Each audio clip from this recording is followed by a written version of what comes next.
Welcome back to Solynod Hex, everybody. Today we're holding session number 334, and today's session is sponsored by our patrons. Thank you very much, patrons, for your generous pledges. We wouldn't have... Players, can you hear me? Uh-oh. I seem to have lost my players on Discord.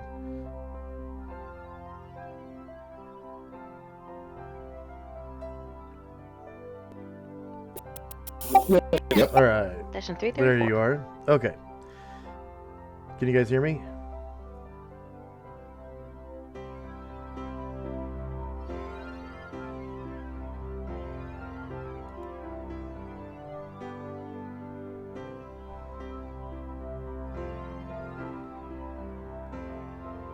Can you hear me now?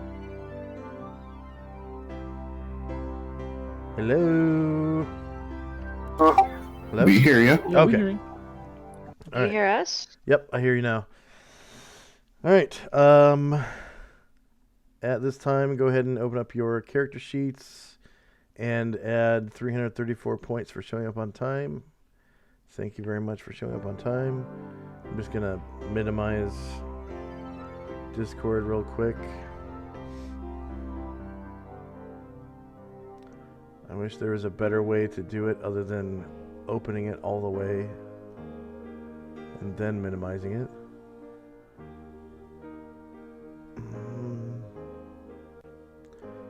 Okay, maybe later.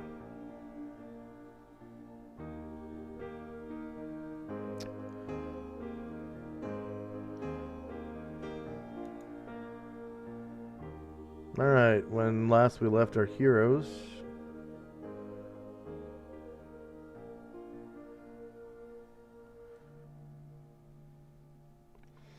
they were all in the jungle of northeastern land of Nod.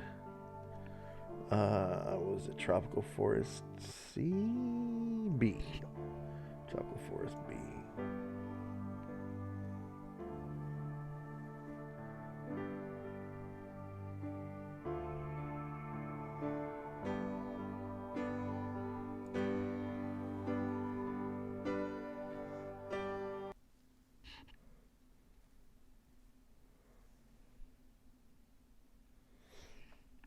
The party had just slain a pit fiend that was summoned by an evil priest. Good job, Paul. Yeah. They killed the priest and the slavers that were terrorizing this the tribe of Nod here, which is the tribe that Anbu came from. The original tribe that you guys encountered when you came to the land of Nod and you went to that oasis. That was the tribe. Chief Kayemswe that you met during that encounter is nowhere to be found, and it appears to be that perhaps Anbu is in charge. They called him the greatest warrior in the tribe, and Chief Kayemswe is nowhere to be found. So, none of his sons are around, and Anbu is related to Chief Kayemswe by Anbu's mother is Kayemswe's sister. So he's the nephew of Chief Kayemswe. So probably if Kayemswe's sons were all killed, he was killed, and Anbu's mother was killed, then Anbu would be next in line. That's a lot.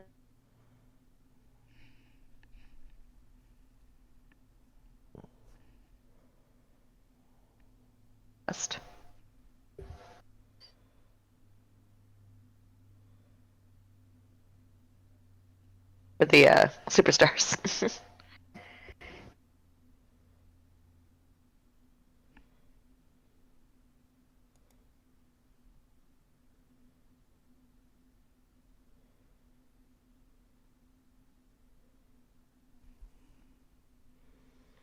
During the fight, the two men in charge of the slavers dropped some interesting looking two-handed swords on the ground, pretty close to each other. One looks vaguely like it's made from like plate mail armor hammered together. Like it has rivets on it and stuff all over the place, and plates that are overlapping each other, and even on the blade. The motif of the blade looks like kind of like overlapping armor plates. And one of the man that was wielding it appeared to be covering his arms with some kind of shield-like quillins. Like he was using them as shields to cover his forearms.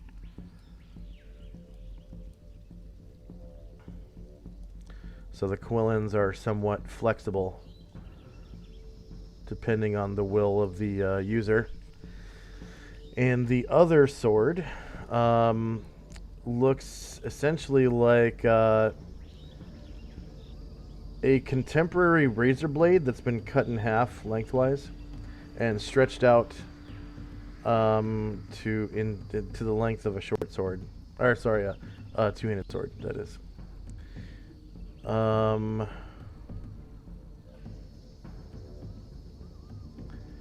Yeah, this Beatizu is nowhere to be found, and on immediately ended the duration of his plant growth spell, so this plant growth area disappears.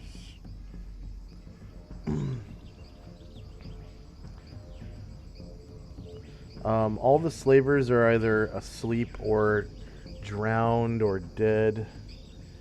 Let's see.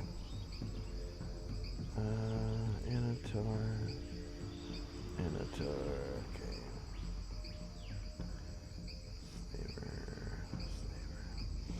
Yeah, on immediately ends the duration of that spell, and that's his action. Let's see. And looks like first up, oh, that's a multiple attack for Tenzi. I'll just delete that. Yeah. Okay. He's still at Acolyte or whatever, isn't he still in front of between me and An? Yeah, it does look like he's still alive. Yeah, he tried to get away, but I disrupted his or we think he tried to get away, but I disrupted his spell at the beginning of this round. Oh, that's right. He is still alive, isn't he? Okay. In that case, I will re-add your multiple attack that I just deleted. Control Beetle. Get him, Tansy. Okay. Yeah, go ahead and take your action.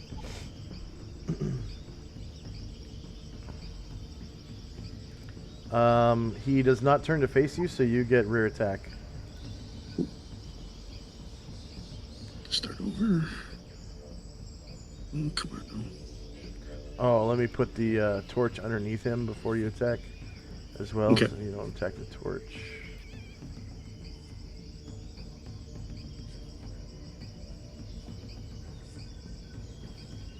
Come on.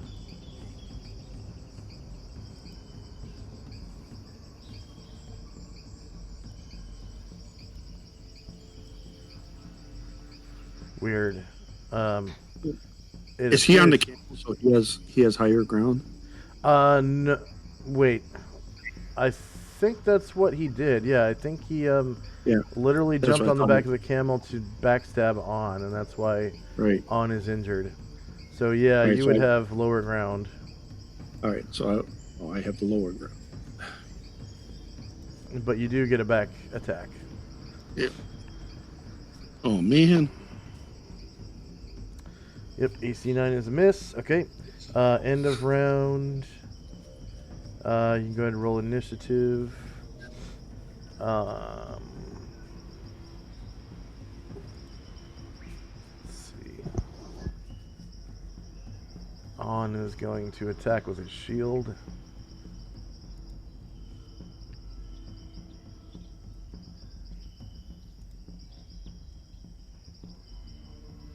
Whoops. He is rolling initiative to attack with his shield.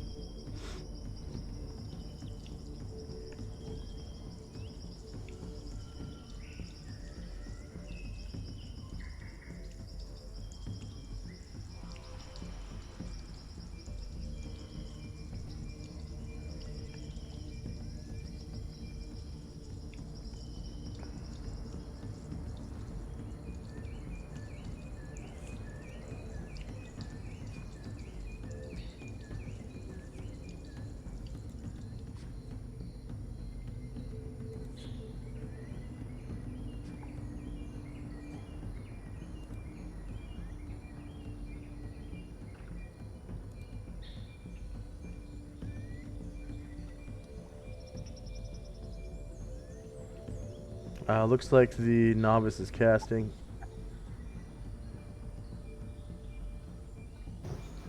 Karen Glor, please use spellcraft to try and figure out what it is casting. Can you give me a ruler from Caranglor to the novice? Sure. Ruler pointer. 55 feet. Yeah, sure. Yeah, go ahead and roll.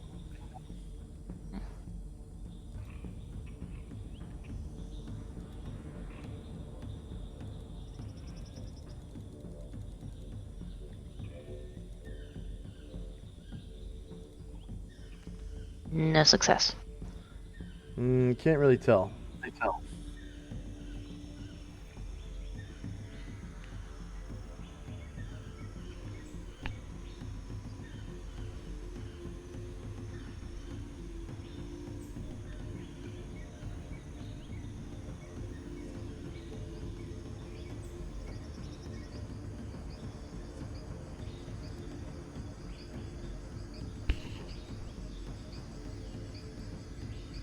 And Zion, are you there?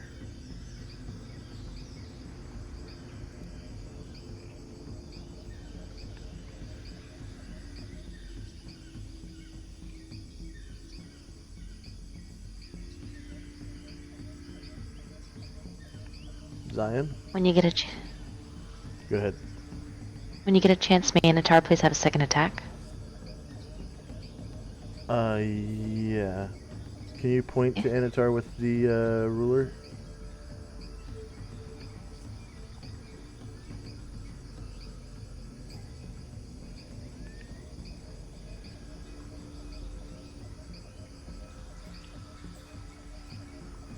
Okay.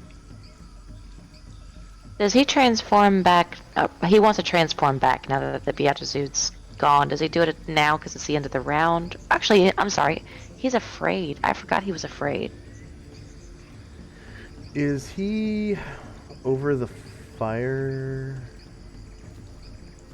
Is here in the... I'm sorry, I don't have a pointer. In the sort of northeastern part of the camp. By the pavilion. That is so weird. His token is invisible to me.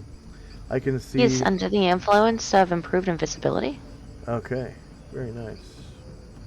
There we go, control U. Is Zion there? I am. Okay, did you roll initiative? I thought we were still in initiative.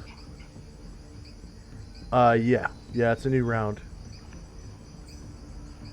I'm gonna re-roll initiative for Anatar because I Okay. forgot he was afraid. Okay, that's good. All right. One my screen is static. Oh, it won't move? Oh, it's white. Yeah. Oh, you might have to refresh.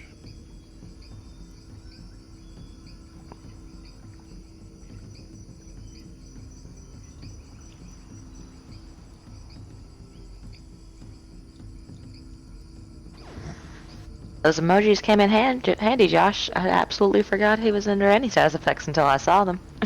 What effect? Yeah, the emojis came in handy. I forgot what statuses he was under since the last time we played. Oh. Which statuses? He's afraid and he's flying. Oh, okay.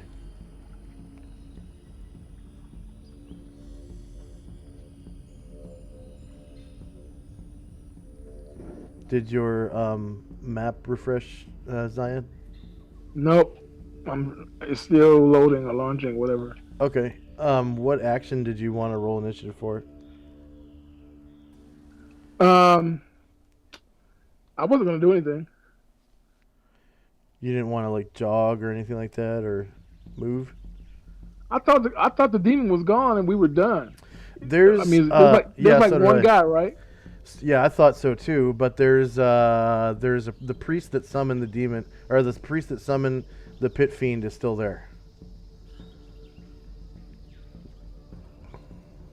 All right, I'll move in that direction when I get a chance. Okay, so I'll just roll initiative for you for medium Thank you. base size or medium base speed.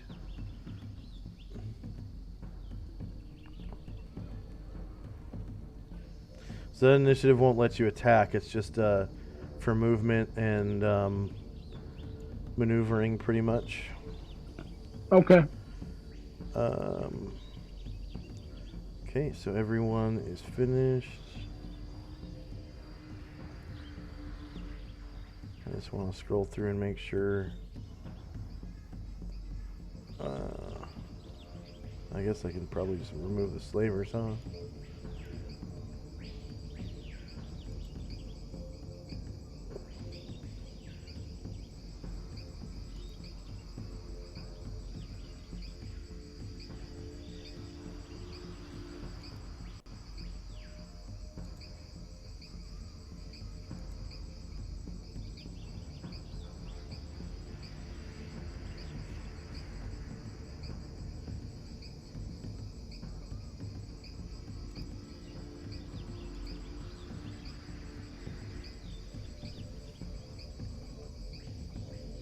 So Gromnar is the last person at 107.12. So let's see what happens if I advance the tracker by 1.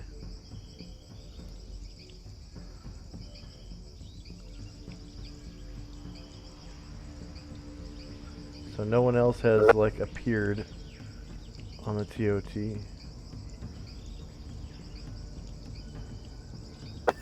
And it didn't randomly reorder itself either. Yeah. Well, I think that's because the reason that was happening is because there were too many tokens on the turn order tracker, and it kind of like jammed it up somehow. And once you advance it, then the ones you couldn't see appeared in just random order.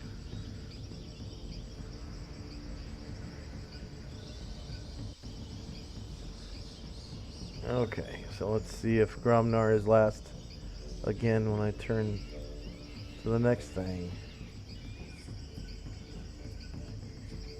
Okay, good.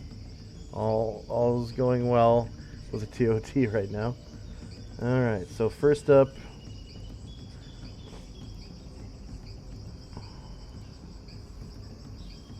is Zion. Did your map load up? Zion?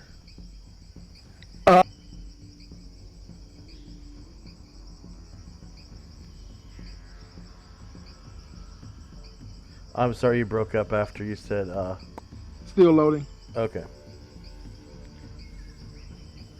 Whenever it loads up, you can go ahead and move your character. I think you were just moving, right? That's correct.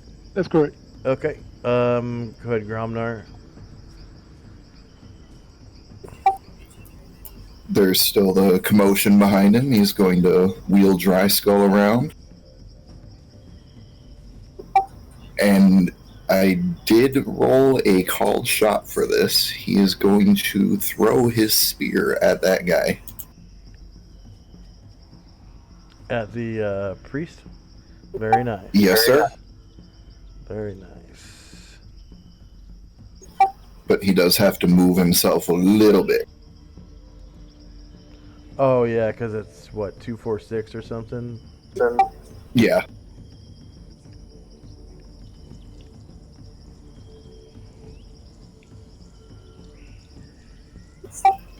So that would be medium range. Yeah.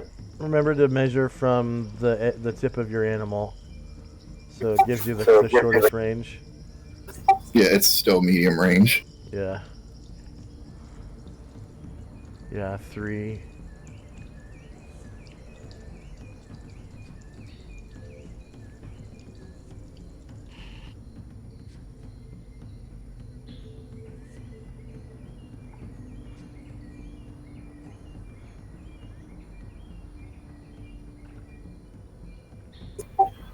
And completely misses.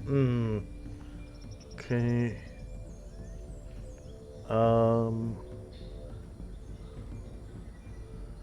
Yeah, I'll give that, well, it's not really a grenade-like missile, is it? That's a very linear missile. So it would just stick in the trap behind him.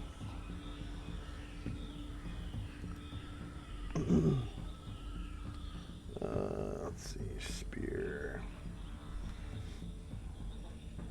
Grenade-like missile would be like if you're throwing a lantern at somebody, like a lit lantern, or a grenade, or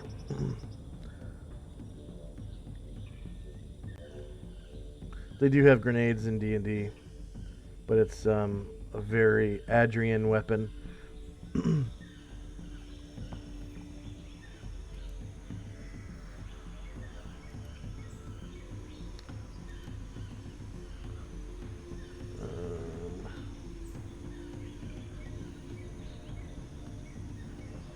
Here it is.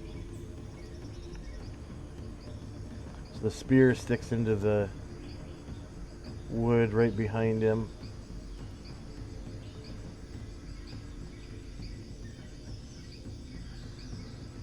With a nice loud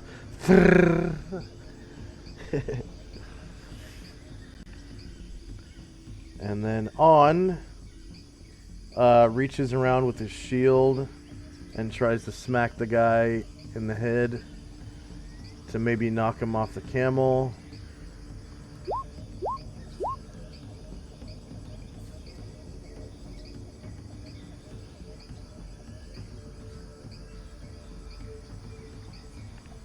Front, melee, same elevation, no mod.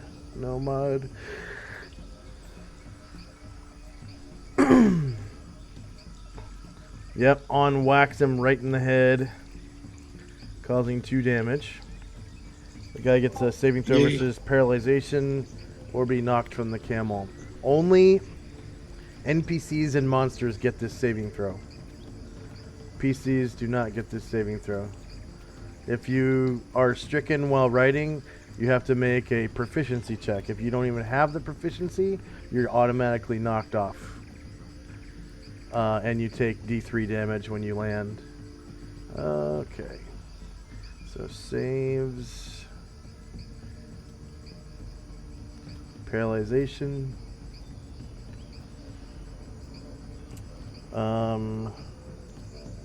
Oh yeah, his save versus paralyzation is going to be really good because he's a high-level priest.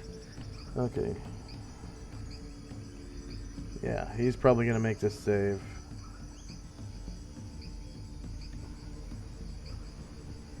At least the spell got this. Whoa, he failed.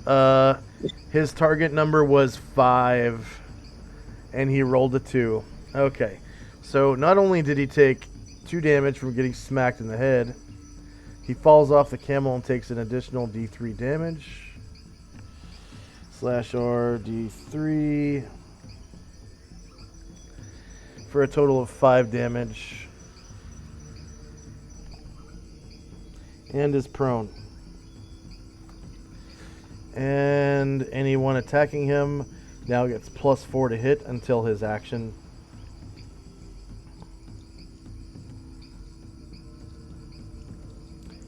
For being prone. And I'll mark it with a 4 so that... No! What is up with this slider? Okay.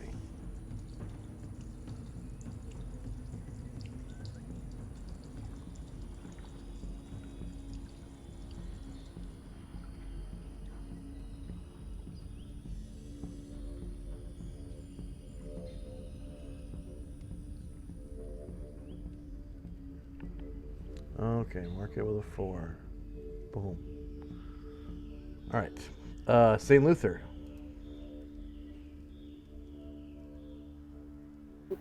Is going to retrieve his lantern. St. Luther, the only cleric. Retrieving his lantern. Okay, the novice is going to take a half move to stand up. His spell fizzled by On's attack. And turns to face Tenzi.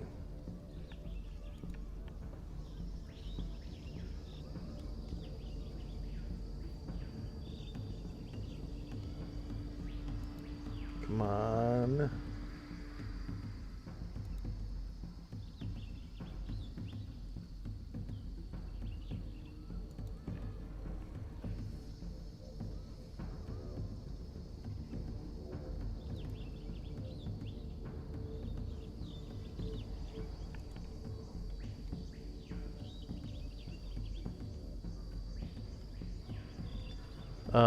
On actually can't face the evil priest because he's riding in the opposite direction. Okay, Asher. Asher who is going. She's. invisible. What's that? Asher is invisible right now, correct? Yes, invisible but not hidden. And she is going to fly that direction.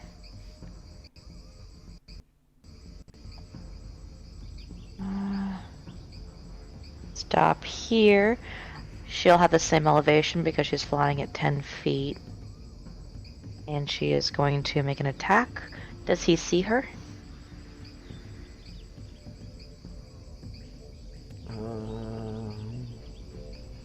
Let me check his intelligence.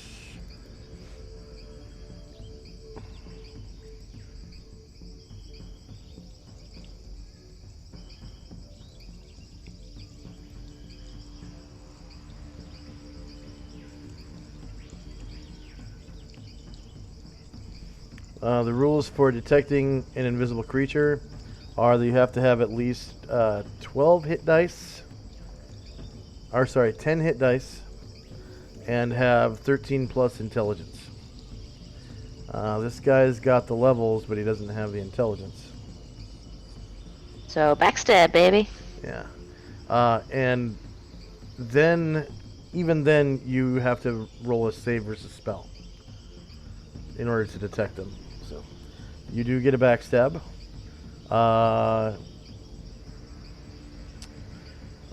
With, let's see, +4 for him.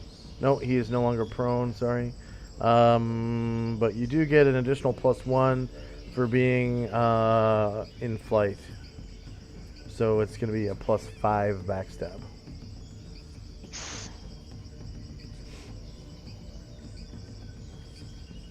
And if you get him, it'll probably be like a downward strike into his neck or shoulder or something, like right through his shoulder into his heart or something like that. -9 for 31 damage. Look at that.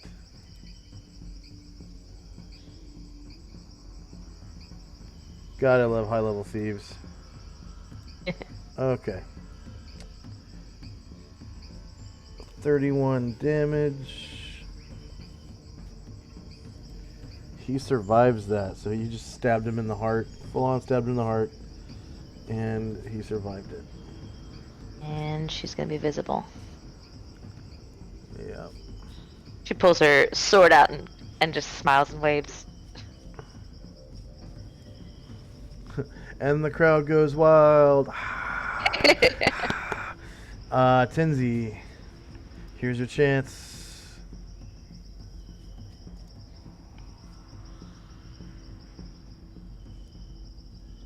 Oh wait, I'm sorry. I accidentally attacked on.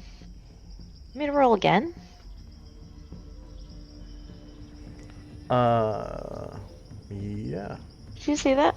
I can't believe that. I can't believe I did that. Click the wrong character.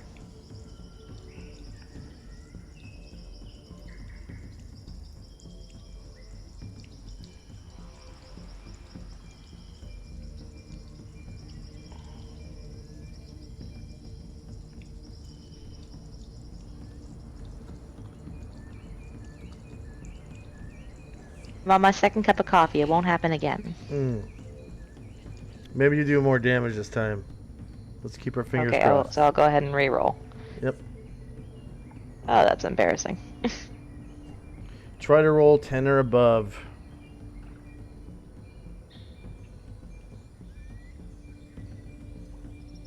Oh. Not more damage. Or at least You I attacked still- the right person. Yeah, you still hit though. All right, so yeah, you get him with a backstab, straight up stab him in the heart, and he survives it. Or maybe some kind of artery. And Tenzi.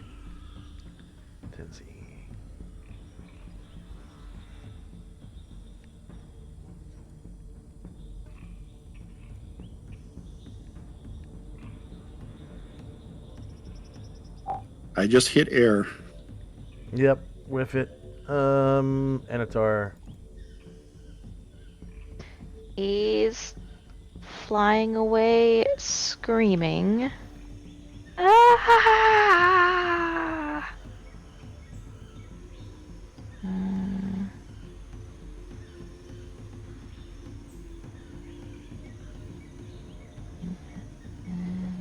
Okay, Jim. Even though Anatar is afraid, can he turn back to his normal self? He's gonna make it to the edge of the map, too. His normal self, as in... Because, I'm sorry, can he turn back to his, like, disguised form? Yeah, there's no more extraplanar immortal beings anywhere to be seen. I just wanted to make so, sure he was in the right state of mind. Yeah. Is he flying right now? He is flying, so he needs to would, land. Yeah, he would stop flying. Okay, so he's he going to changed stop back. flying. And actually, I'm not going to change his token because he's still invisible. But Yeah. we know that he's not Super Saiyan anymore. Alright, and then Jim is going to wait until Karen Glor's turn because he's driving the camel that has both of them. Luckily, Karen Glor's next. Yep. Alright, so all three of them are 1, 2, and that's a half move, so that's 4, 6. Oh, And here comes 14. Gromnar. so they're gonna get there, and then not in the fire. Maybe my lantern's not lit. Looks like I'm loaded, but I'm all black. I'll shift ping you. Maybe. Your lantern is there. So Karen, Maybe you're not sorry, go able ahead. to see it though, but so I just shift pinged everybody to your location. Are you able to see yourself? I can see now. Yes, thank you. Okay. So you can- Karen Glor's gonna take a swipe with his sword. Should have rolled for his magic sword, but I didn't, so here we go. Can't wait for that coffee to kick in. I'm not sure what direction that guy's in, though. You can Where hear at? everything happening to the north of you. Okay, thanks. There's like definite sounds of combat. Arangor misses, and I'm sure Jim's gonna miss, but he's gonna give it a shot anyway.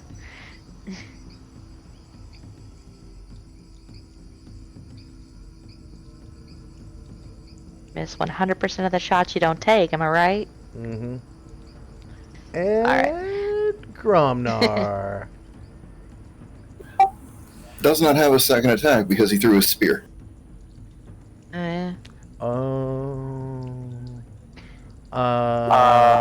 want to let me throw a trident? I'm not sure how well made they are for throwing. Okay, let me ask you this. Did you roll initiative for the trident? Because... I did not. I rolled initiative for the spear because spear. that's what he was throwing.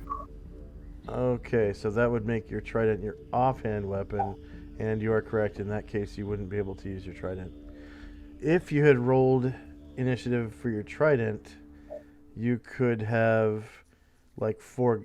moved closer and foregone your trident attack to throw your offhand weapon, and then moved more later as long as you had a half move left, and closed in with your trident and.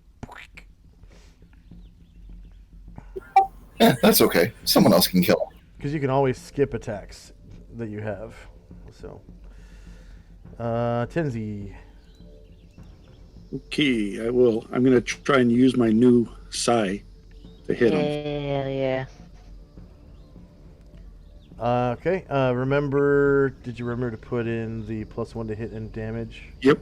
For your Sai Plus and one hit, connect. +1 damage, and then I get other things. Did you connect it to your strength as well?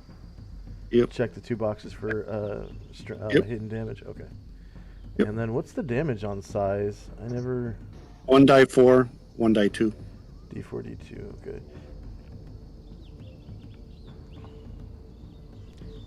And they have a speed of what, like 2? Yeah, but you said I got +1 speed, so it's a speed of 1. Yep. I should have rolled initiative with that. I kind of forgot. So, but I missed anyways. So I rolled a 2, 4. Okay. Yep. All right. End of round. Go ahead and roll initiative. Man, I guess in order to save us some heartache, I'm just going to roll morale for this guy. He is a priest, so his morale is probably really fucking good.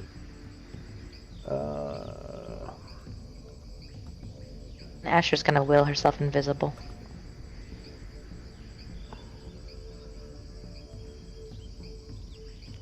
Yeah, I'm gonna give him that.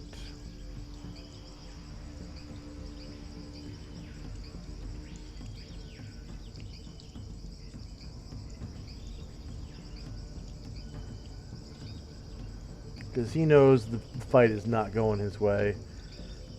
And he's like beseeching Set, like, save me, Set! Save me! Okay, he keeps fighting.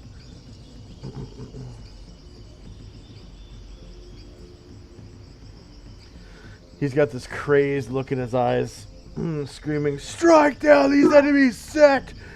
Oh god of storms and chaos!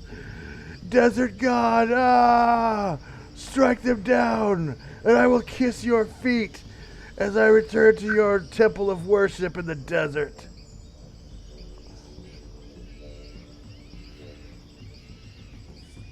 And the guy's a true believer. I'll give him that. Oh yeah, he's a fanatic. Definitely a fanatic. Most priests are fanatical. And their followers as well. So initiative. Yeah. Yeah, if you haven't already finished.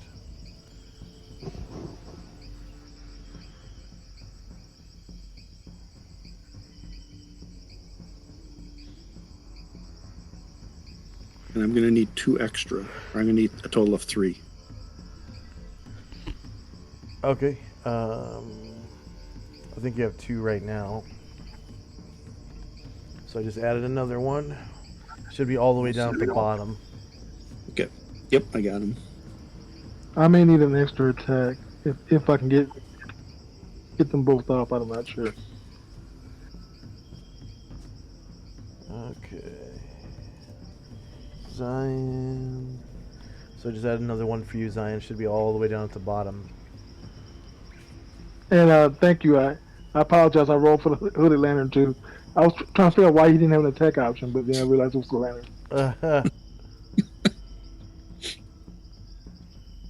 Well, in that case, I'll add you again.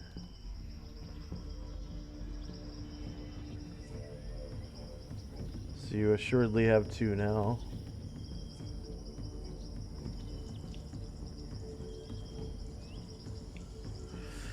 Surely.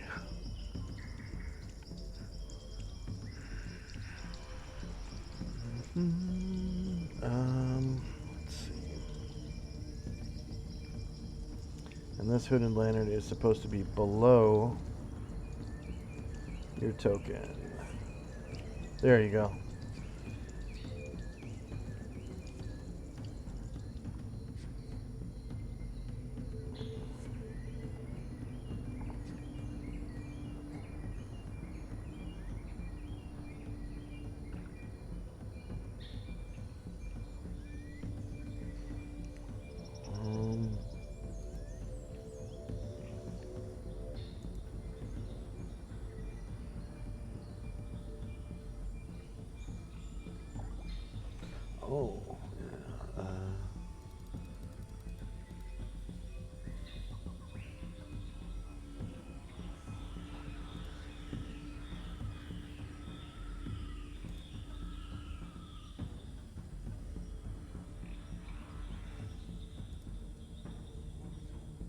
Oh, yeah. Oh, right. Yeah, nobody passed their spellcraft. That's right. Yeah, this guy's casting again.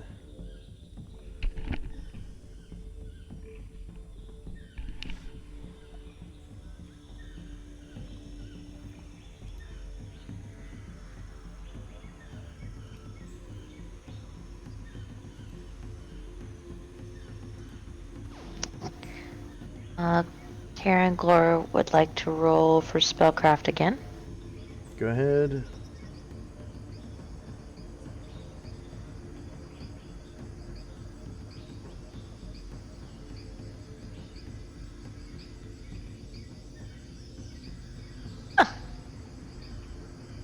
He needs to practice. Mm-hmm.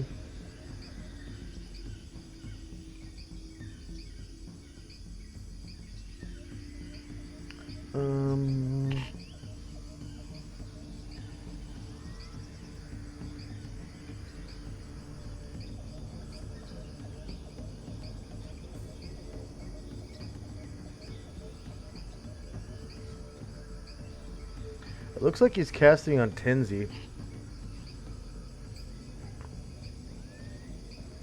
I keep missing him. Why is he casting on me? Oh.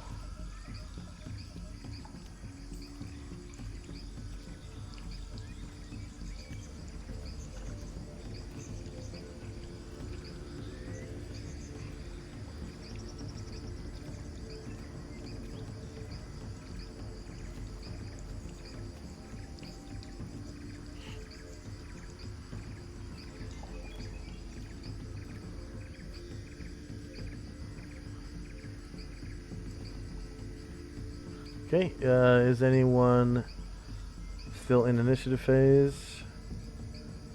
Alright, here we go.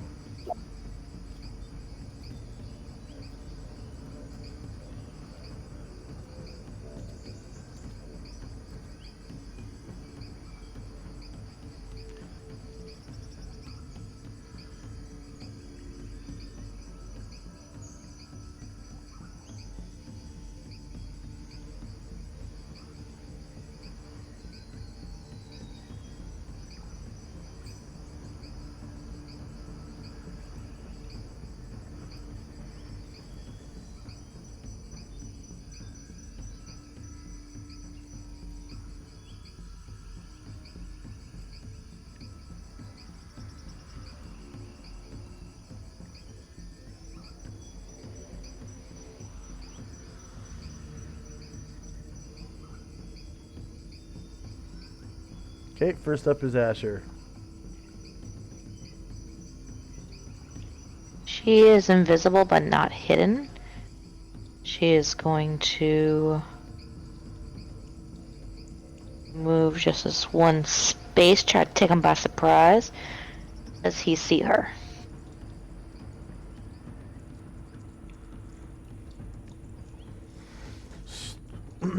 Strike down my enemy's set. Strike them down. He probably so I still can doesn't take- see her because he doesn't have the required dice, correct? He doesn't have the intelligence. Intelligence. Okay, so she's gonna do a back stab. Yeah.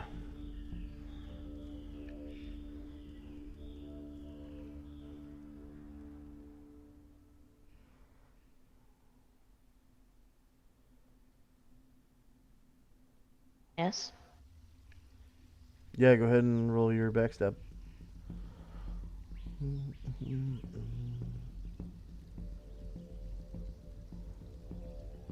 Damn. Okay then. Yep, AC1 is a miss. Zion.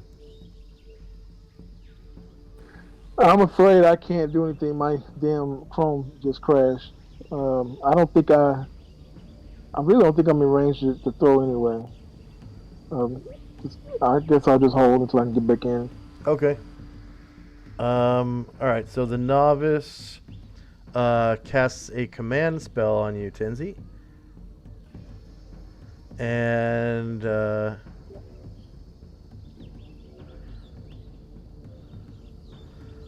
says there is no saving throw, but do you have magic resistance? I do indeed. Okay, you can go ahead and roll that.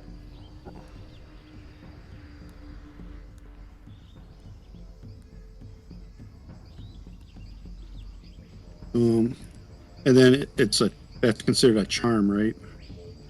It is charm, yes. So I get a +2. Oh, Nice. doesn't count for this. Okay, never mind. Yeah, probably just for saving throws, I guess. Right.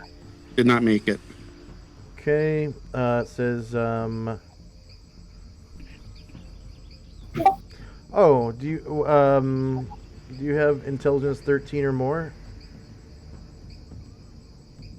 Yes, I do Then- indeed. Then you do get a saving throw with +2. It says And then- creatures with intelligence of 13 or more, or those with 6 or more hit dice or experience levels, are entitled to a saving throw versus spell adjusted for wisdom. Oh, then I get even. Well, I get a couple more then. Yeah. It's will that automatically be in it when I do the save?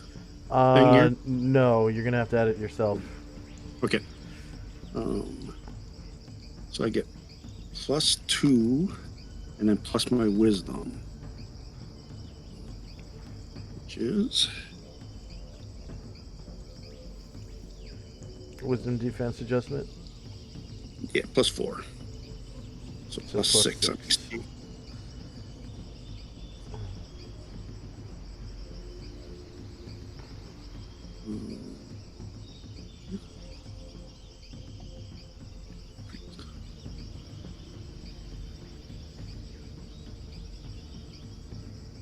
Made it.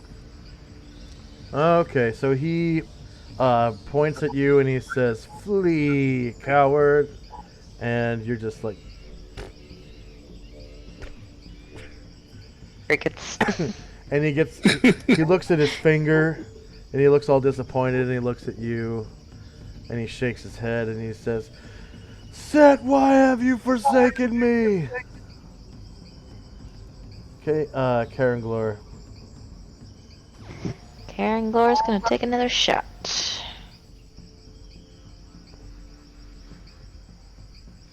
And Tenzi will reply to him, "I'm being saved by the light of Lucius." Burn. Bah! The light of Ushas will be blocked out by the storms of Set. Bah! Bah!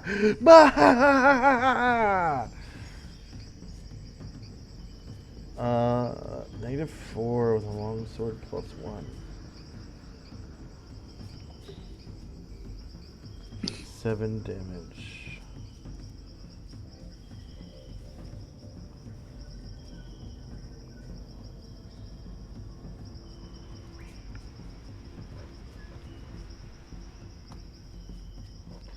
Okay, on. It's gonna whirl around that camel.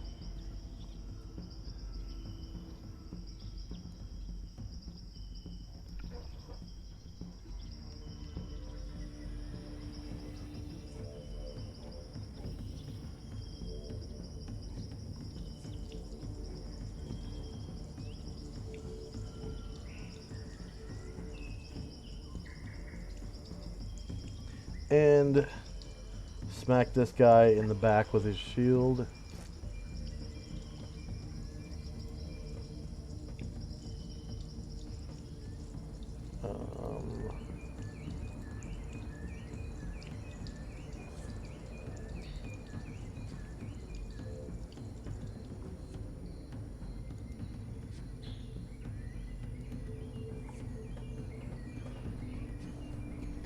So on, he kind of leans up and over the camel's head with his medium shield held high, this beautifully carved wooden shield, and just whack! Smacks the dude in the back of the head. Shows him melee, higher ground for being mounted, and no bonuses.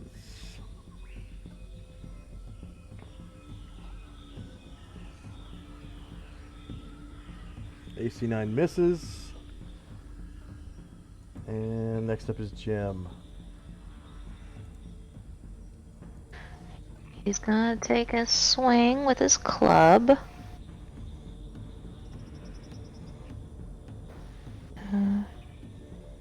Of Karen Gore, because too close to each other.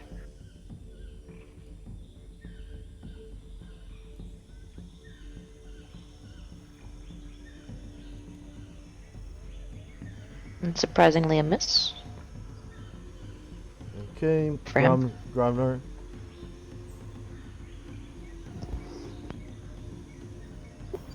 Oh, he tried.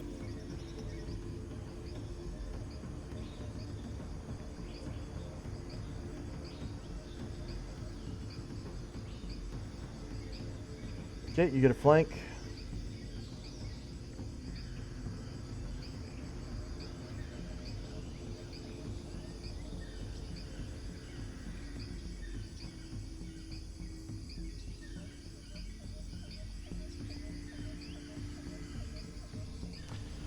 Yeah, you get that flank. 13 damage.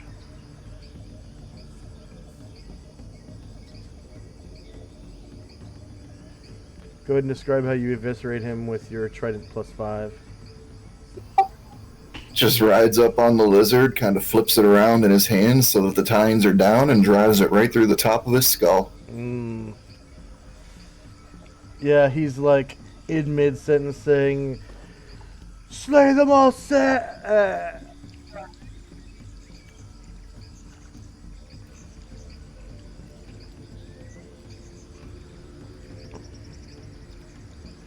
That will slay.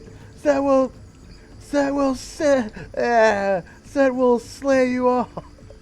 I can't talk today. That will slay you all. You will perish in flames.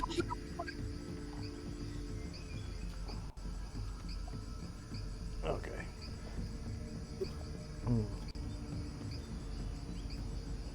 And combat's over. You can kill the rest of the slavers at your leisure. If you want to, you can just coup de grace them because they're still asleep. I'm surprised the tribesmen didn't take care of them in all the confusion. But They wouldn't dare to make a decision for you guys.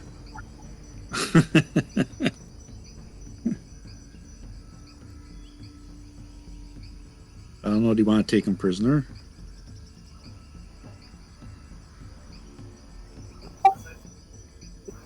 if that's being asked in character, Luther would speak up and say, "Let them face the tribe's justice, since they're the ones that were wronged." I would agree with that. Asher shrugs. Whatever.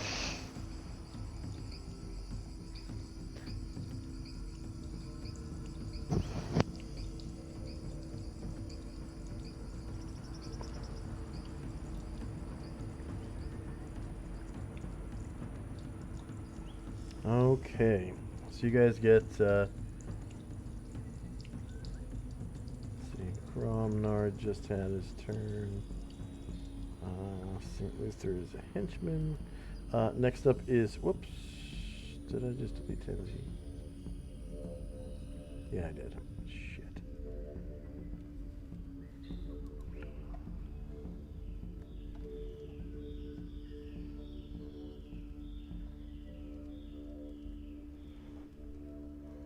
I'll just slide up your other turn.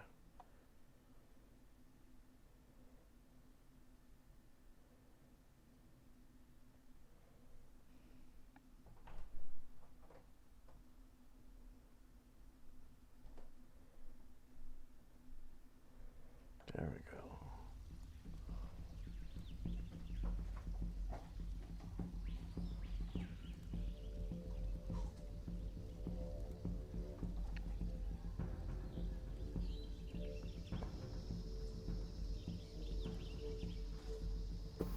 I still cannot believe that Luther got so lucky with a 3rd level spell as to send a Batizu back home.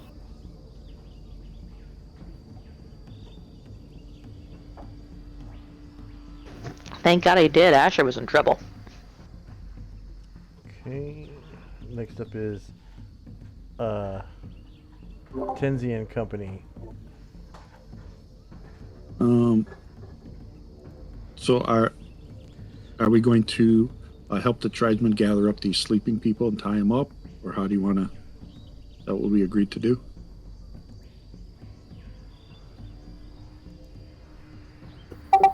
I mean, that's Luther's suggestion. Well, before I do that, I'm going to take a knee, issue a short prayer of thanks to you just for getting me through this.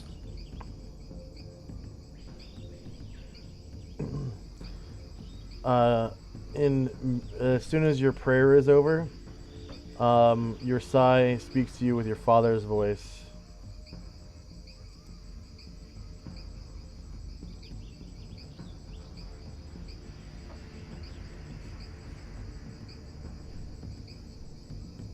And I thank him too for coming to my aid.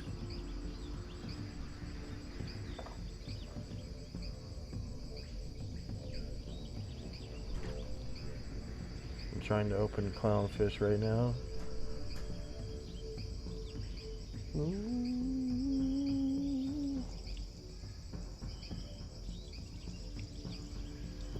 So we should prepare for you to drop from voice chat. Maybe. Clownfish has had some drastic improvements in the last couple months. Like, you no longer have to click on it to get the little menu to pop up. There's like a little sub menu in the, I forget what you call the little little bar next to your like internet, your date and time on the right hand side. It pops up in there now, and all you have to do is right click it, and the menu pops right up, right over your right. Oh, nice. Yeah.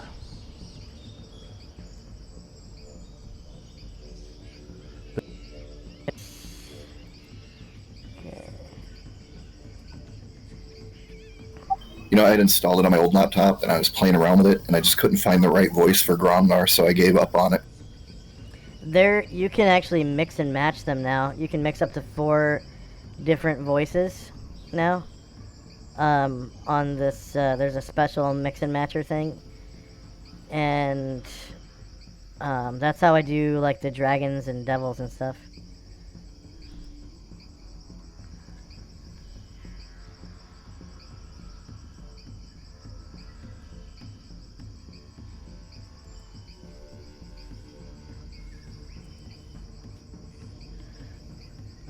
Oh. Is my voice changer on?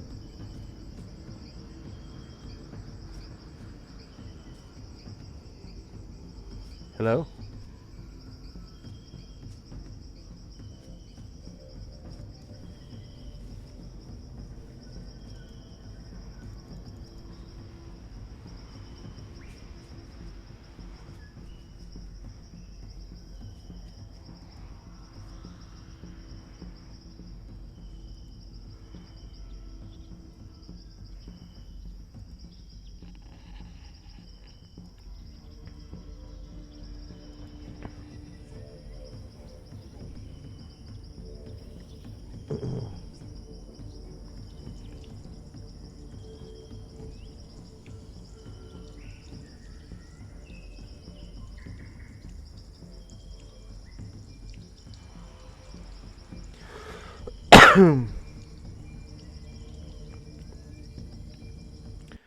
Mic check. Yep. Voice changer check. Yep. Okay, so Tenzi, the Sai speaks to you in your father's voice and he says, "My son. My son. Yes. You are not out of the woods yet.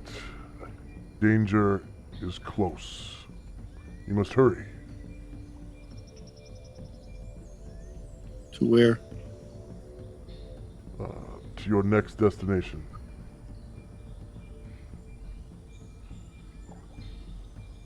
We were going to Magidio. Is that where I should head? Yes. Head closer to Megiddo soon.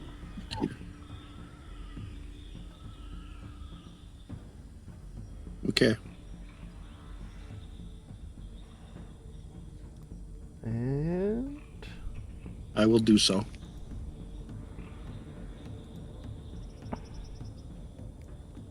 anything else from Tenzi? Nope. Thank you. And that is. I can't tell if that's. Okay, that is Cyan's multiple attack. Okay.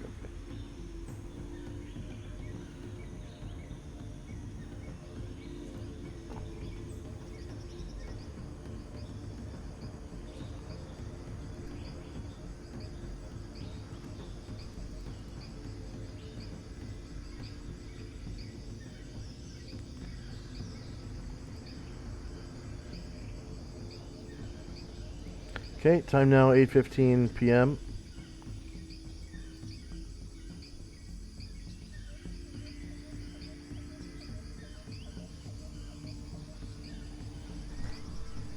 And first up is Asher and company.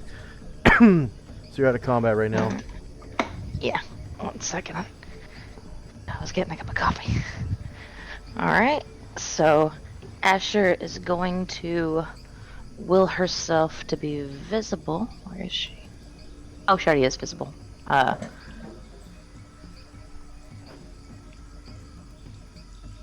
And she is... Oh no, she's not visible. Okay, she wills herself visible. And looks for Anbu.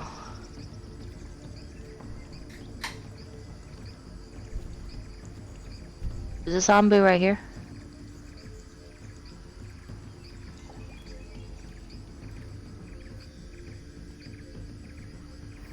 I believe it Indeed is it from is. what we knew. Mic check. Yeah, you're good.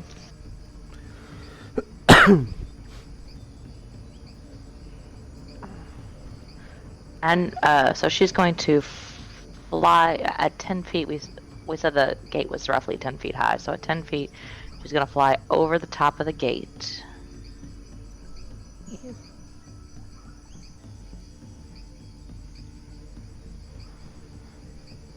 And land in front of Anbu. You land on the roof of the cage. Oh, it's got a roof. Not bad. Except in the back where I tore it off. Quick roll.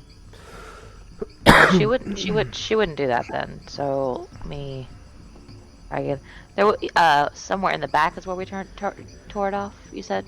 Yeah, the back corner. Okay. Oh, near where Luther is. Yeah. She'll go that way instead.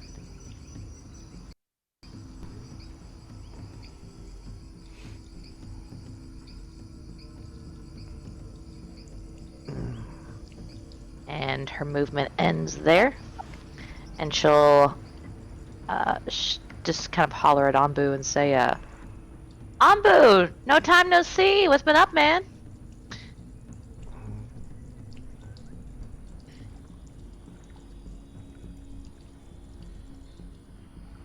The hell? I just got a little box saying, "Do you want to enable fog of war?" No.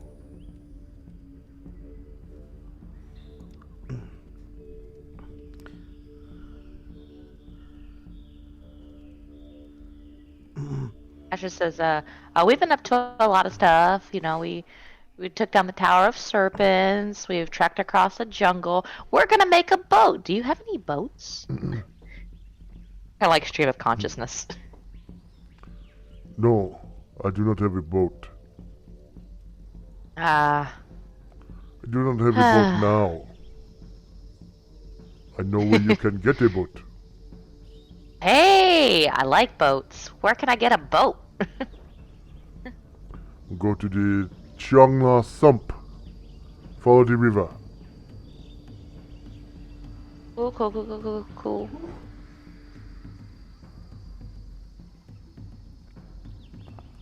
And Anatar is at the edge of the map. He's still afraid. And Jim and Caranglor are going to ride their camel.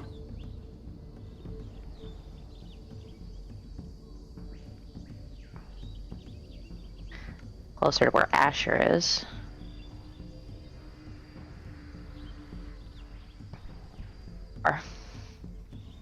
That'll be it for them.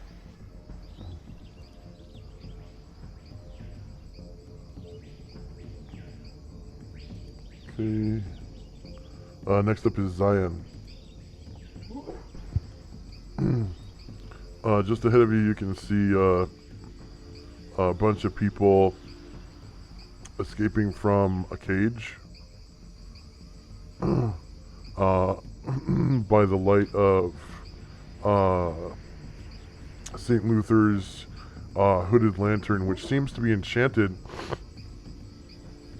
with a bright magical light. It's not burning fuel like a normal lantern. It seems to have this sunlight-like aura emanating from it that reaches out to 60 feet. I need to get one of those. Yeah. Your voice changer's still on.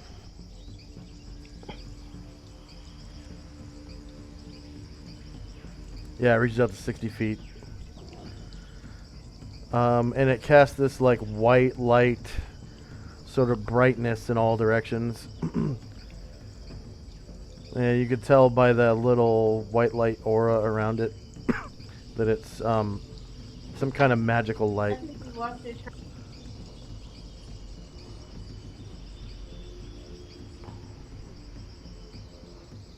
What does Zion do? I'm just holding. Okay.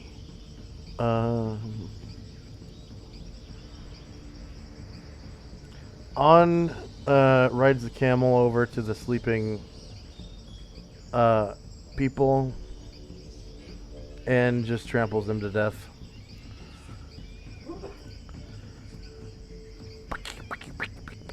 Popping all their heads. Wow. And pop.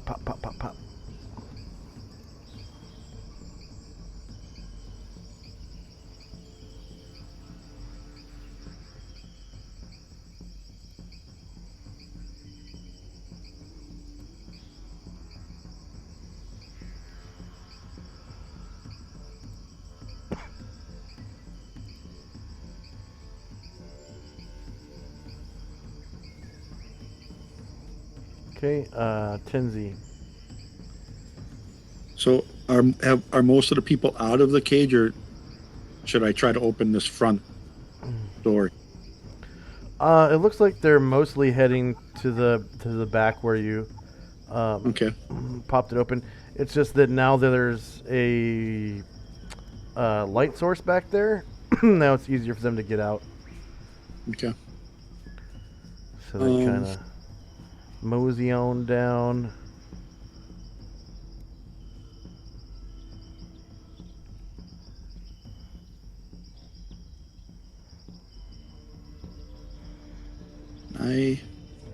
I'll reach up and try to pull the spear out of the wood and hand it to Gromnar.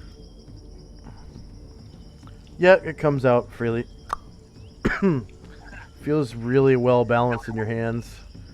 Although it would be against your ethos to use it.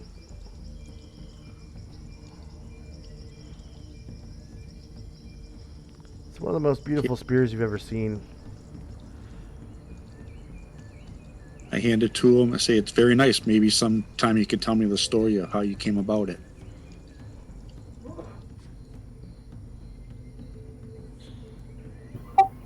Is it sad that I, as a player, don't remember? Then you can make something up.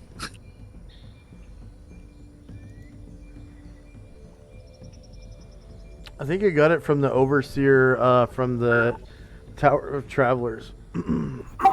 I honestly think it was acquired and identified during a session that I wasn't here, and then it was on the loot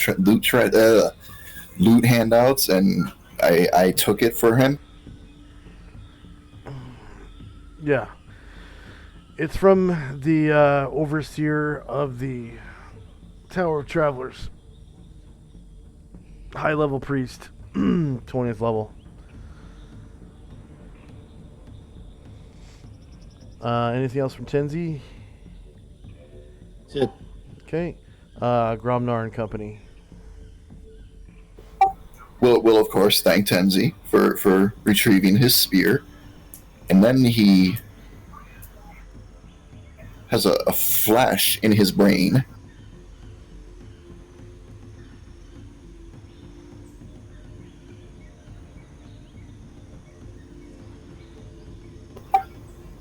Nice.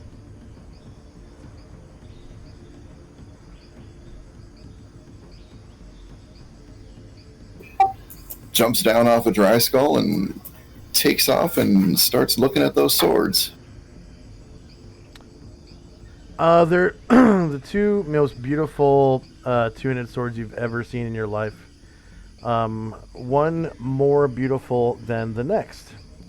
The most beautiful of the two, this one, it seems to be made of a mithril silver alloy because it's this shiny, like chrome color. It's just almost like a mirror, polished, and it looks like it's made from plates of like mail that have been hammered together and riveted together. Well, that were once riveted together. Now they've been hammered. You can barely see the rivets anymore. And the Quillans form these weird shields that cover your arms, and they look flexible. So you can hold it at different angles, and the shields can follow along, against your arms. Maybe perhaps increasing your armor class. And then the other one, this one, like I said, looks just like the Buster Sword from Final Fantasy VII, except the blade is on the wrong side. So the long side has the blade, and the short side is the back of it. And there are no, material holes. It's just one continuous blade. And it looks like it comes to a razor's edge. And it's looks like it's made from some sort of like alloy steel, like it was folded like 100 times, and you can see the little like wavy lines in the steel. It's pretty beautiful, but not as beautiful as that other one. That one takes the cake. It's pretty awesome looking. And Gromnar being Gromnar, he looks at the more beautiful one, looks up, looks around. Caranglor, look, this sword has shields on it, and you need it.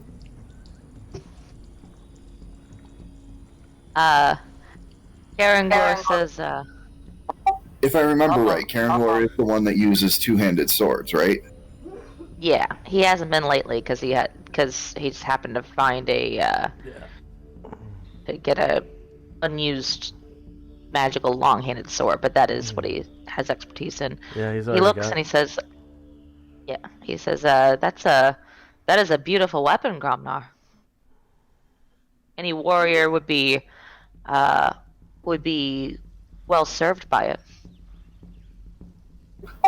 It looked like it have shields, and you not wear armor normally, so you should take. And there another one here to match Gromnar's trident. Asher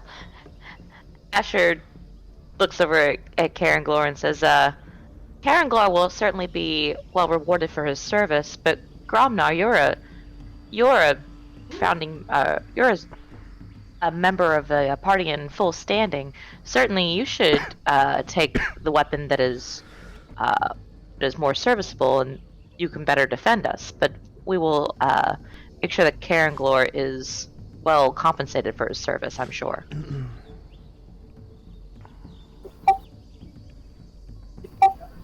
He kind of looks at Asher and he nods, and so Caranglor take trident and Gromnar take swords? Caranglor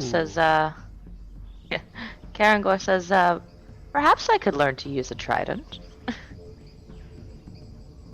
We all know how Gromnar is. He just gives shit away sometimes. Yeah. Caranglor appears to think it over. Out of game, I'm trying to think if there's any player character who could use a trident. I don't know what Zion uses. I don't think there's anyone other than Gromnar and Caranglor that use two-handed swords and tridents. I don't think there's anybody. Caranglor nods and says, yes, that's a great idea. I'll practice with the trident, and I'm sure I'll have it mastered in no time. Thank you very much, Gromnar. Out of character, I can use a two-hand sword, but I never would. It's too unwieldy. But I mean, I'm proficient in them. Oh, okay. That's good to know, though. Yeah.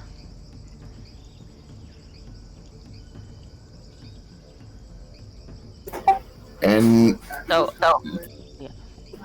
Luther is just gonna, continue watching the folks filing out. If he sees anybody injured, offer to heal anything that's wrong with them. As that you, would be the end. As you kind of like, got a little closer to the one that looks like it's made of armor or whatever, it begins to like change shape, and the two Quillins, they form almost like a basket. And then they sort of come together and latch together, like almost like a zipper, and form one Quillin that would go over one arm. That's pretty sweet. See, I as a player have a very good idea of what type of sword it is, and that's pretty fucking awesome.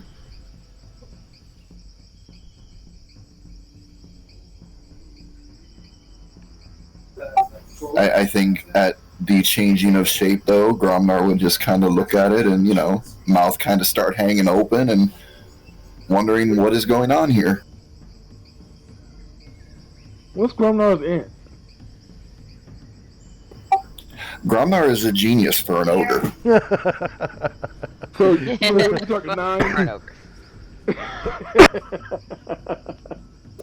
If you ask Gromnar, there is no ogre, there is no other human like him who is as smart as him. Oh wow. Okay. End of round.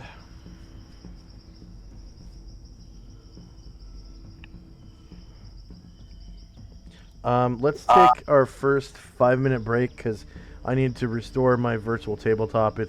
I'm getting the page unresponsive thing every like 30 seconds right now. So let's take our first 5-minute break and we'll come back all refreshed and everything and get a smoke, get a drink, get a poop, get a snack. Woo! Be back in 5.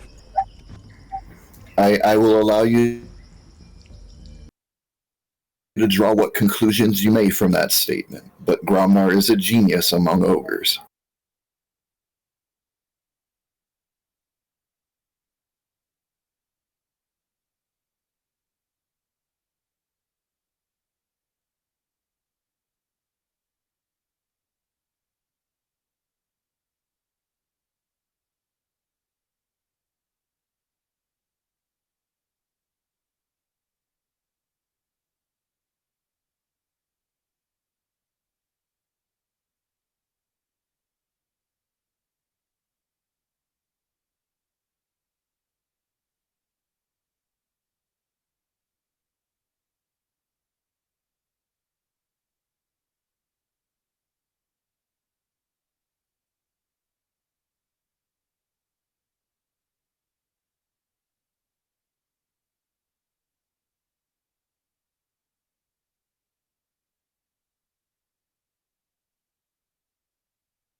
All right, I'm back.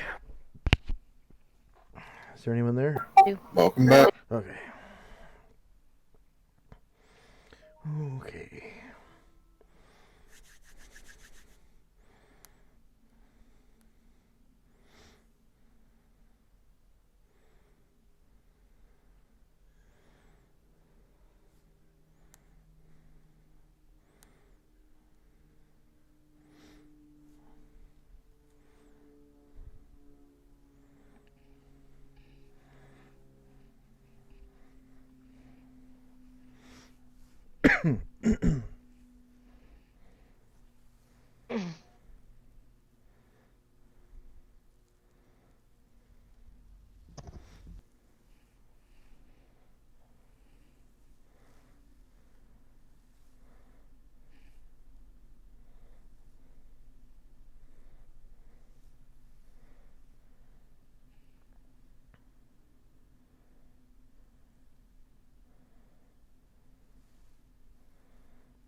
Okay.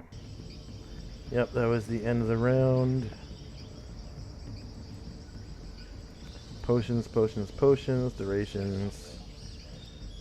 Time now is 8:16 p.m. Next up is Asher and Company. So, before Gromnar can hand off this trident, Asher's been hearing this conversation, and she says, Aranglor, since the trident that Gromnar is giving you is so much better than the equipment you're using, perhaps you might gift that longsword to one of our newer party members. Maybe one of them has use for a magical longsword. And Josh, I need you to help me here. I know that NPCs don't generally give away things, but I'm hoping that he'll consider this a trade that is in his favor. He does. He does. It is definitely a good trade to him because the trident is obviously much higher power than his longsword is, and he's willing to trade the sword for it. Try it out. I was hoping he would see it as a trade. So Yeah. And then she looks over at Zion and Tenzi and says, either of you have use for a magical longsword? I do not.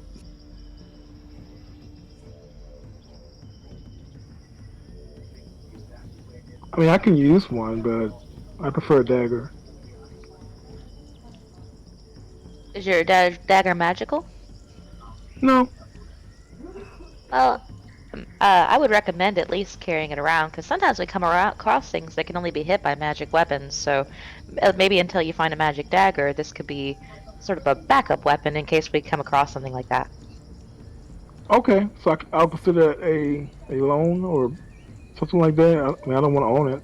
No, it's yours. We're Karen Glor is really getting the better end of this deal, and maybe one day if we get another party member who could use a magical longsword, you could gift it to them, or maybe maybe you'll hire someone to be on your team and you can give it to them. There's plenty of things you can do with this. Okay, thank you. I'll hold on to it. Excellent. And Anatar is still freaked out. So Karen Glor is going to mount the camel. That's a half. No, that's his action.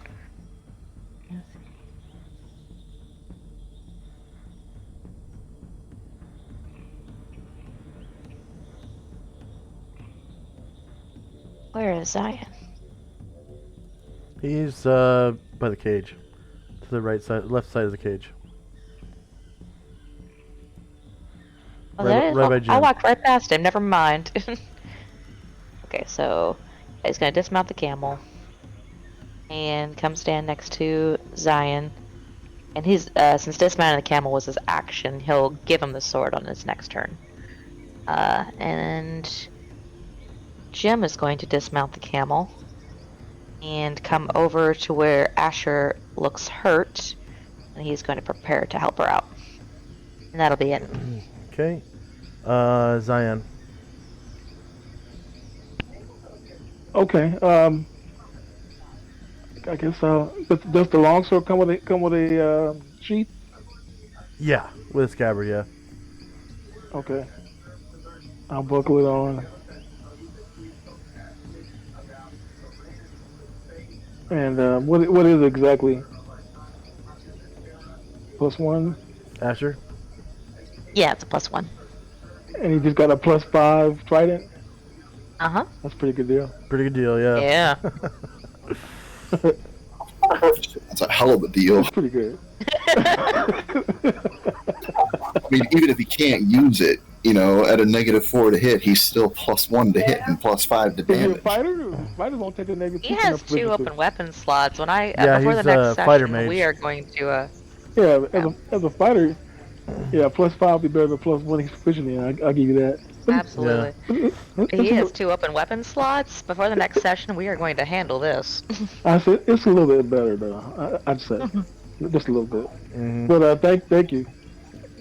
But I don't have anything to do. I guess I'll just smile briefly. Karen Glor nods solemnly. Okay. On his he's going to ride the camel down to Tenzi, and he'll say, "I heard." Sorry, I don't have my voice changer on.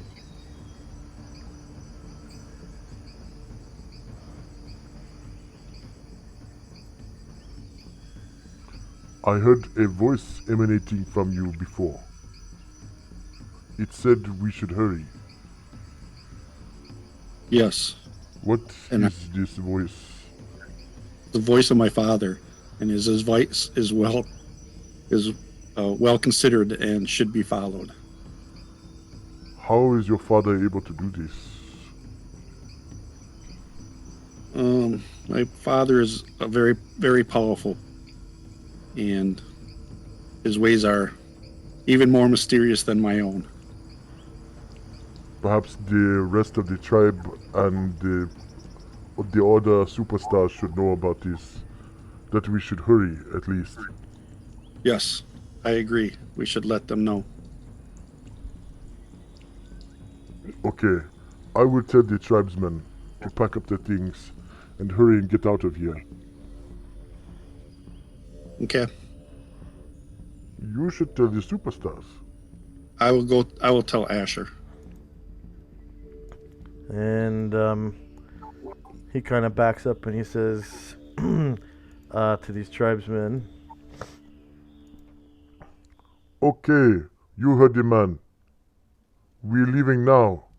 Put out the fires and pack up your things. We must go, and hurry. Move with a quickness.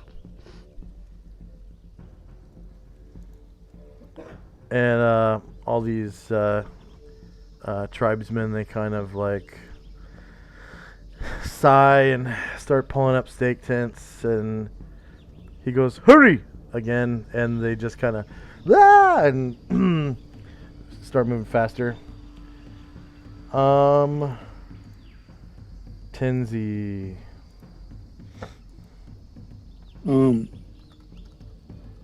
Right.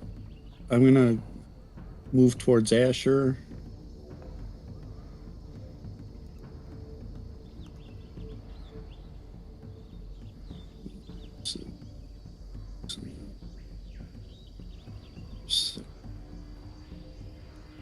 And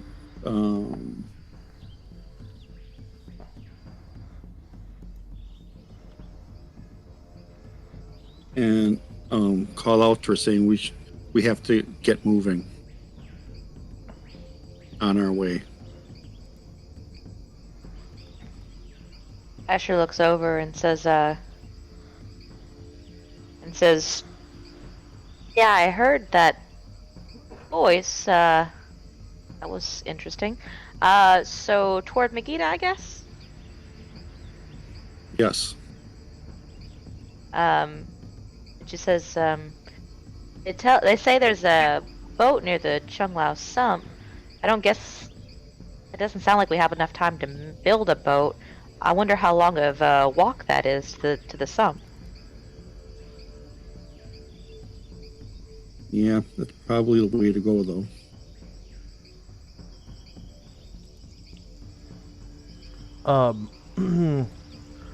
Anbu says,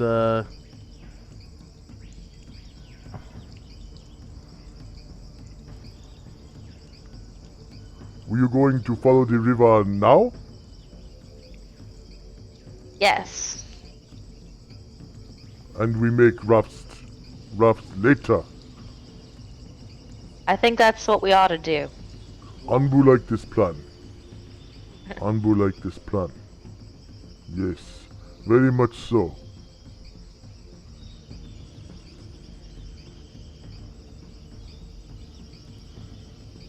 Oh, I'm not by Asher. She's kind of old. Okay. so this is the Golden River. You can see down at the very bottom where it mentions the Chiangla sump.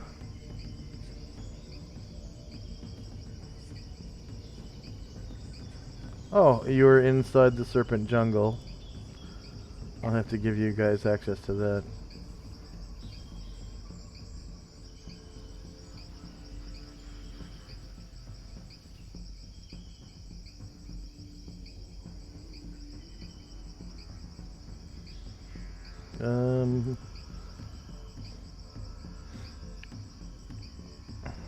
Serpent Jungle.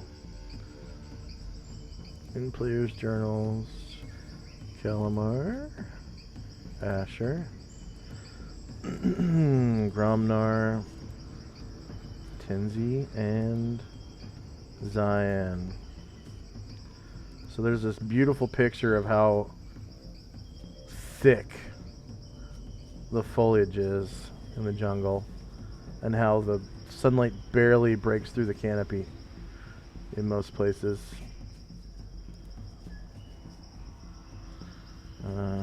Save changes and show to players. The Serpent Jungle is full of peril. Many a lost pilgrim ship has wound up here, accidentally taking the path up the Golden River rather than the River of Life. They say the jungle is home to one of those towers of Set, and a particularly nasty one at that. Oh.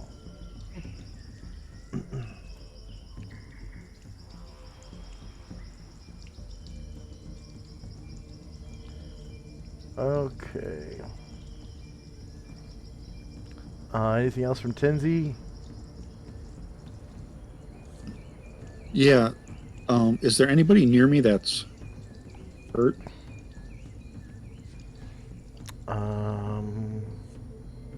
It looks like Asher is hurt. Anna's hurt too, right?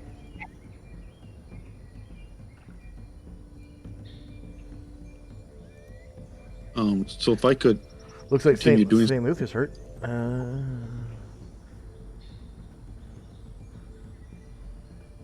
Sorry, what was that? Oh, so if I continue to do something, I'll go to heal somebody. I'm getting an urging from this side that there's more power, and I want to see how it works. Yeah. So Actually, I was thinking casting skulls spells. even hurt. Casting spells from items is using magical items, just like spells, is a no move action. But obviously, if you take damage, the power can't be fizzled like a spell can. Okay. So you have to be next to your target the round before you use the magic item if you want to heal them. Okay. But I'm not sure if there could be a spell that lets you heal from a distance. I don't know. It lets you cast any first level priest spell at will. So that at will basically no heal. means you still have to roll initiative for casting that particular spell. Okay. But you have an unlimited amount of times per day that it can be cast.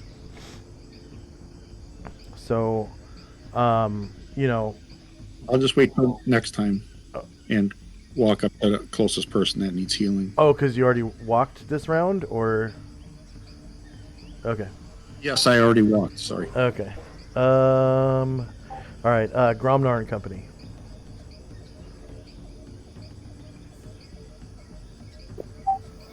So, Gromnar will pick up these swords, and I, as a player, am seeing this, so I'm assuming when he stands up, if they're actually there, he sees them. What in the world are these?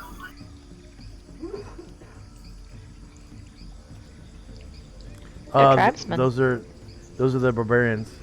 All right, so when you pick up the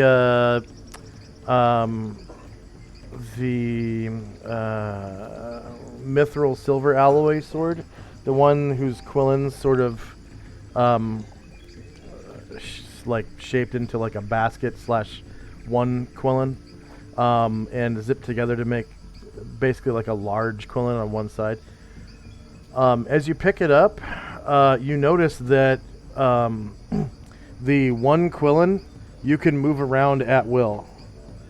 And there's a particularly defensive position where it actually grips onto your forearm and acts almost as like a gauntlet of sorts, or like a shield. And then there's a more, like a less defensive position where the quillin sticks up at about a 45-degree angle and acts as a fin to direct the sword. And there are settings in between. All in all, there are 4 settings. So there's a highly attack position, a highly attacking stance position where it acts as a fin to direct the sword, and then a second setting where it's less attack, slightly less attack, and a little more defense, and then a third position where it's slightly less attack and more defense, and then a fourth position where it's all defense and no attack. And you move it with the power of your mind. And but it seems to only work like once a minute or so. So you can change the attitude of the sword once per round, pretty much. And then the razor blade looking sword, as you pick it up, you feel something strange about this sword. It's the metals that it's made of are kind of run of the mill, but it's much more balanced than what it seems it should be. Because you've seen other magical swords in the party before, and this one, it's not quite as balanced as the one the one that looks like it's made of armor and stuff. But it seems a little bit more balanced than what it appears to be, I guess. Because it's just made of, it looks like it's just made of like a steel alloy. And it kind of acts as though it should be, something far, far, far better. And you can see the edge on this thing. Looks like it would just, if you dropped a feather on it, like the feather would just split in two. You can tell the edge is the straightest edge you've ever seen on a sword, bar none. It looks like you could shave your face with it.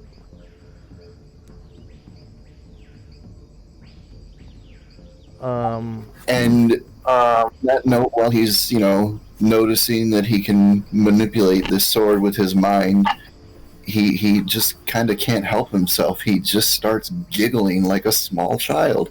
It is so entertaining to him. So, like, every 60 seconds or so, you flip it between, like, gauntlet mode and fin mode. Just back and forth, back and forth, back and forth, like a kid who just got into a car that has, like, fully loaded, like, power door locks, power windows, adjustable seats, and all that. You're, like, flipping all the switches. Adjusting He everything. is just giggling away. He is absolutely entertained by this. Yeah. I could Oh, I totally know see the that. feeling. We have to remember, this is also the Gromnar who drank a potion of ESP just to giggle at the thoughts until, he realized this guy actually needed to die. Anything else from Gromnar? No, he is entertained at this moment. Oh, and Gur is also doing the same thing, looking at people, making sure there's no one injured, needing to be healed. Anybody who asks, he will heal them. Okay. So we got potions, durations, yada yada. Is everyone on the turn order tracker? Everyone's PC? I forgot to ask that. Okay. Alright, first up is Asher and Company. So, Jim is going to heal Asher.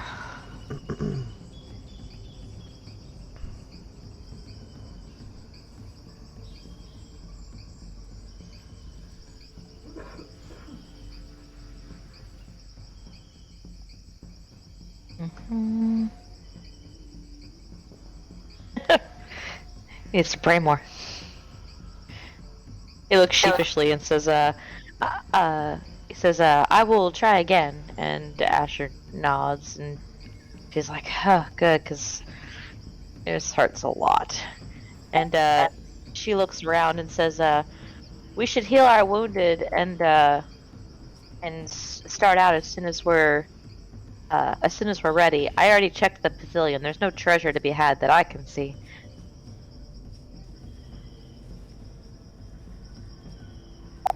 Is it just me, or does Jim roll minimal healing very, very often? Yeah, like a lot.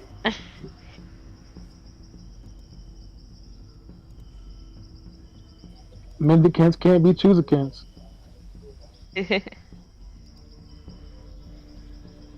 And let's see. Yeah, so that's all there. Oh wait, I forgot Karen Glor. Karen Glor, after handing off the sword, is going to head up toward Gromnar.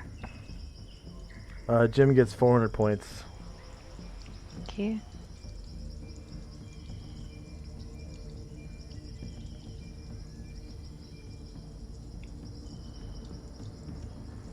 Oh, also, Asher gets 1,200 points. I forgot to for your thief skills. Sorry. I always forget okay, those. Yeah, I always forget those. I do too. 1,200 points. Karen Glor, that is the. Oh, sorry, we're in double movement.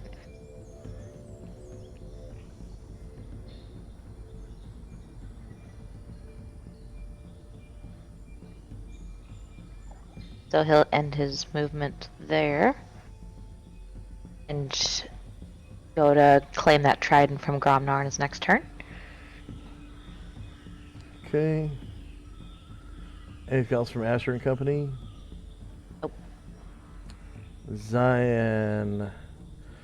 So that new sword feels pretty well balanced in your hands, like more so than any other sword you've ever felt. And you've trained with a lot of different swords, so this one is definitely special. Looks to be made of some kind of high quality steel alloy, and you can see the ridges in the steel where it was folded again and again and again. Sort of like Spanish steel or Japanese. katana? Yeah, Japanese steel, yeah. Except it would be more like Spanish steel or, Question. Damascus steel. Go ahead. I'm sorry to interrupt. Is this the only magical sword I've ever picked up, or I'm trying to gauge Yes. what you're telling me? Yeah. Okay. Say, whoa. Okay. Cool. Yeah. And it definitely it feels as though it pulls your arm along when you swing it. Ever so slightly. Oh wow. Okay, yeah, I'll take a few practice swings and go through the forms. Yeah. It definitely feels like it pulls you into position through the different forms. And sets you up easier, like as though it had some sort of direction behind it. Not intelligence, but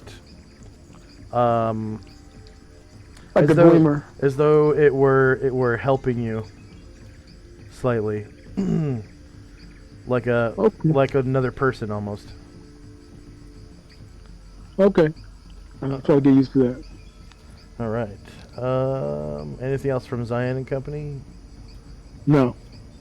Okay. On is he sort of shouts into the cage like come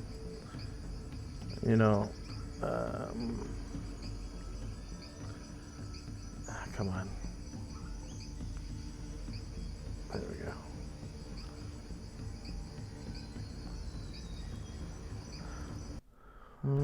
Okay, open up. There we go. Yeah, he shouts into the cage like,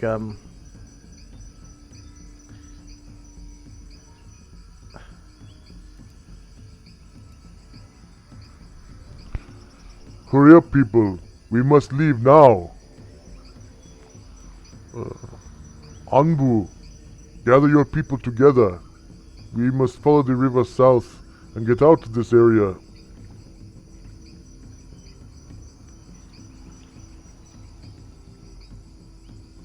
And Anbu says, okay, people, we leave now. Anbu's tribe, leave.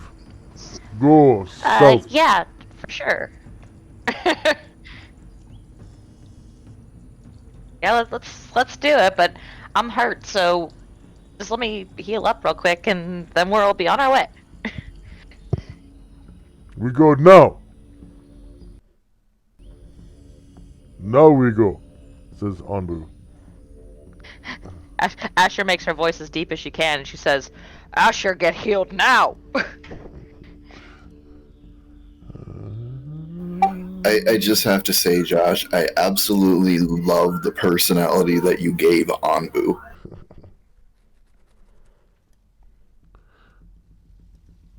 I can't remember the name of the comedian. Oh, come on. Is my voice changer still on? Yes. Yes. I can't turn it off because it says Clownfish voice changer, male pitch, not responding.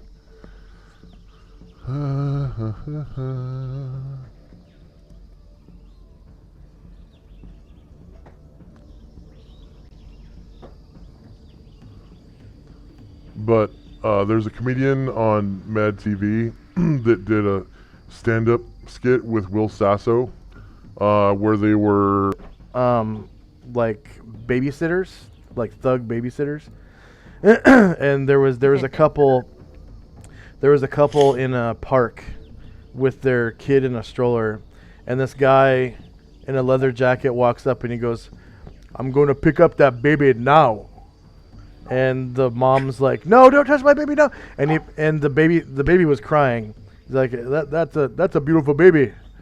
I'm gonna pick up that baby now." And as soon as he picks up the baby, it stops crying. And she's like, "Oh, well, okay, yeah."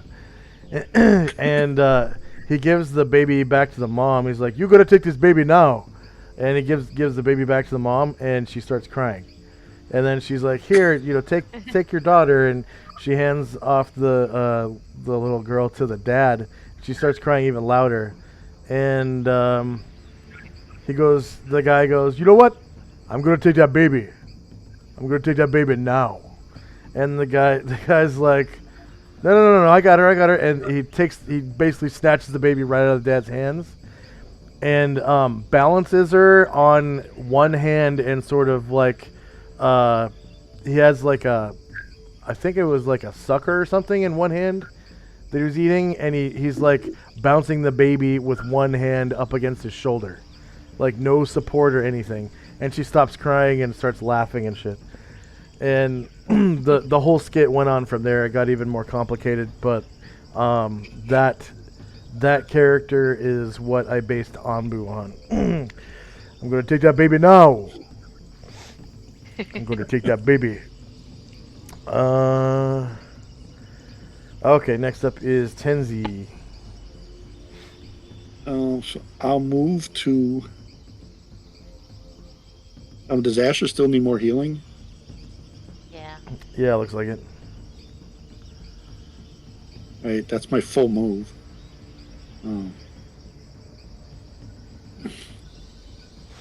Can I do the heal now?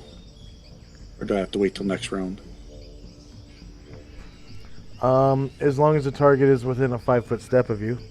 Because you can always take a 5-foot step. Okay. Even when it's not your turn, you can take a 5-foot step. Just to be clear. Like, it could be in the middle of combat, you could take a 5-foot step. But if you would take an attack of opportunity from taking the 5-foot step, you'll take the attack of opportunity. So if you leave a threatened area to take the 5-foot step, you'll take an attack. And if you step into a threatened area and then back out again when your 5-foot step is over, then you take an attack of opportunity. So you could potentially take 2 attacks from doing one 5-foot step. Because the 5-foot step is always stepping into one square next to you and then stepping back. It's just for position and view. That's all it is. To like pop out of cover or look around a corner or something like that. I hold up the side, my right hand, and touch Asher with my left. And Cure light wounds. yep. Alright. Did it do the roll? Yeah, you have to click on there's a magenta there it is. button. Yeah. Click on that and then I click got on it. Asher. There we go. Asher sighs a little bit and says, "Thank you. I'm feeling my best, but that's a little better for sure." Yeah, so Tenzi touches you with this strange looking weapon. It looks like if you were to like suck on a cane, candy cane, until the tip became blunt, like it tapers to a blunt tip, not a sharp tip, but a blunt tip. It kind of looks like a long, tapering, blunt-tipped object, almost like it would be a knife, but it's not sharp in any way, shape, or form. It has a very, very blunt tip.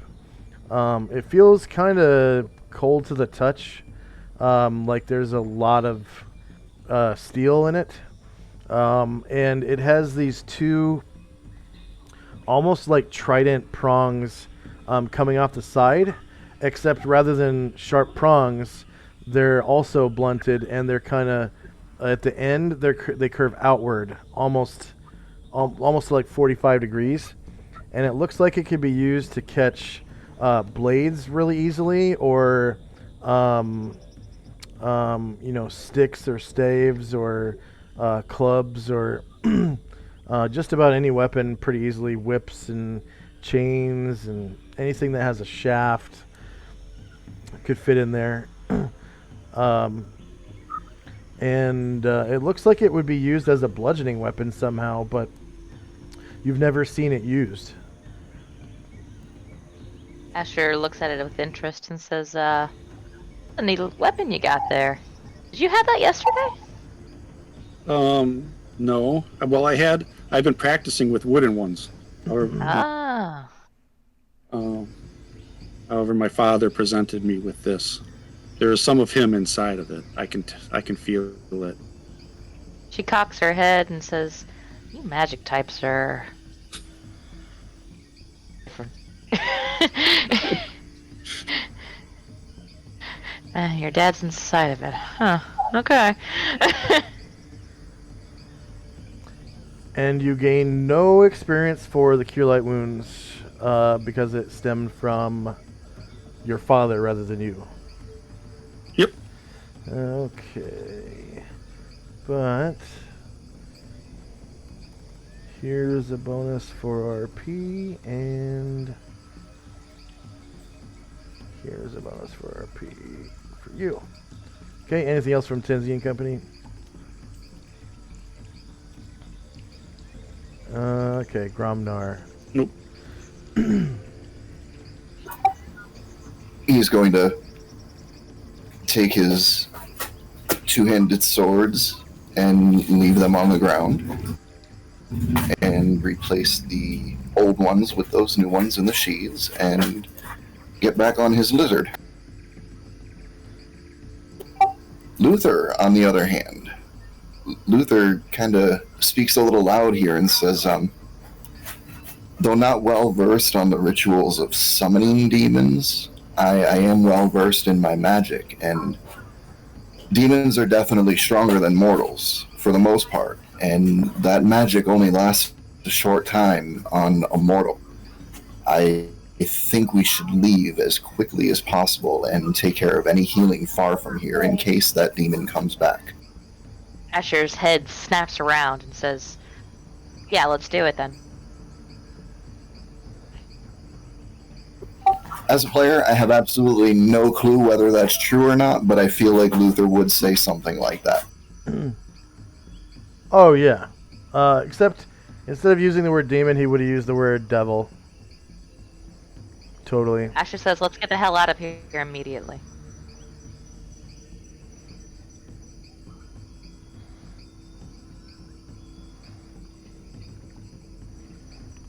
Okay, anything else from Gromnar Company? Nope. Alright.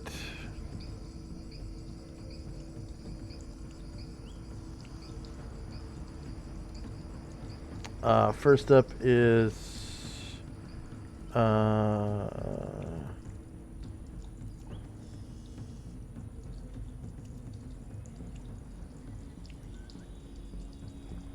forget who's first. Asher and Company.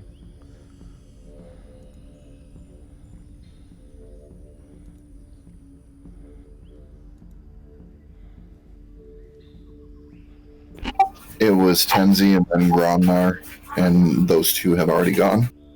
Yeah, we were the last two, I think. I think Asher's first. Yep. It's Asher's turn.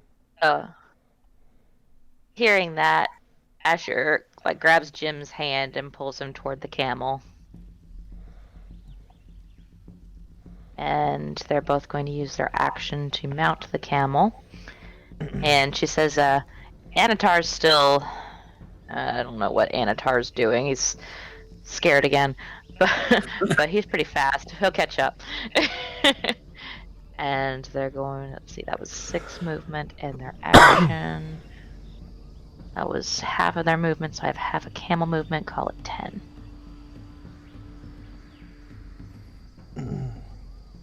They're going to get that far on the camel. Karen Glor is going to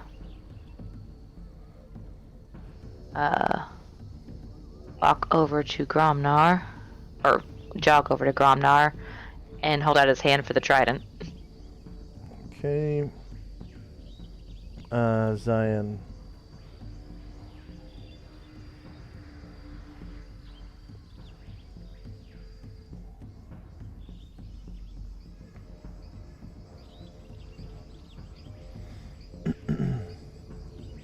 Jarahawk, are you there?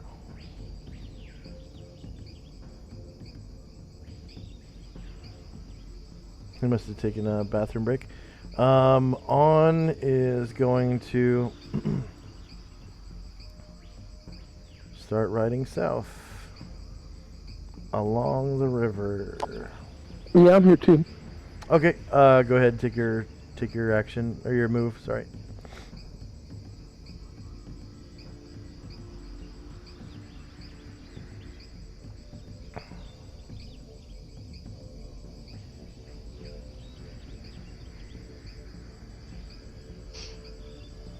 Are you on push to talk? Yeah, I'm on push to talk. Oh, okay. What are you doing? I'm just gonna move, hit south. Like, Okay. You can see by the light of St. Luther's hooded lantern, there's a bunch of barbarian nomads in there in the cage, and they seem to be led by this man.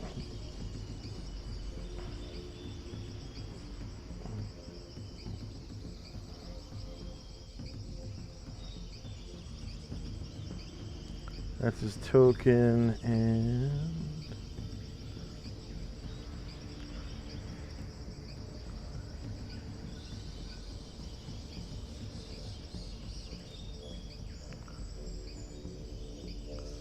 that's him.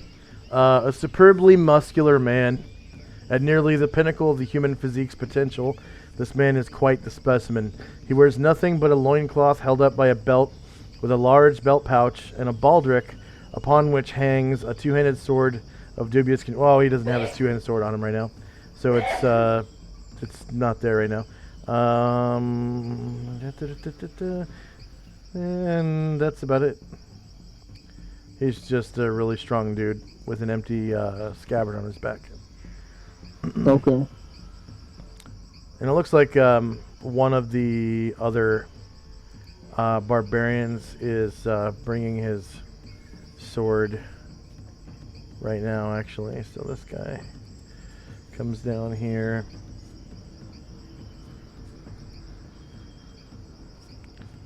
And he kind of walks into the cage. And this guy is totally dressed like a warrior. He says, Anbu, now that your mother and uncle are dead, and all of your cousins, this means you must become chief of our people. Here is your sword.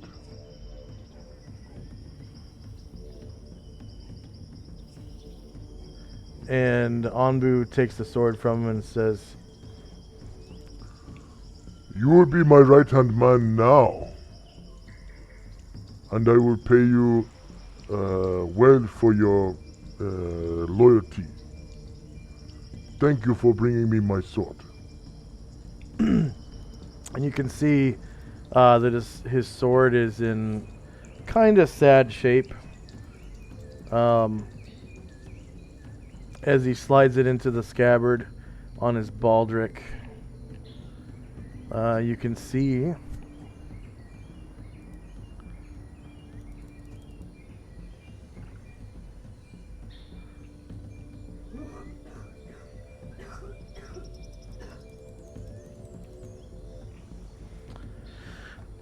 the sword's edge is notched and its steel is pitted. It has no fullers, and its quillins are bent, filled with burrs, and nearly worn to nubs. The man swings it about nearly constantly, while others rest, using its great weight and leverage to exercise his musculature. So he doesn't quite put it in his scabbard yet. He's kind of swinging it around and working up a sweat, getting a pump, basically. And yeah, he moves it around like it's nothing.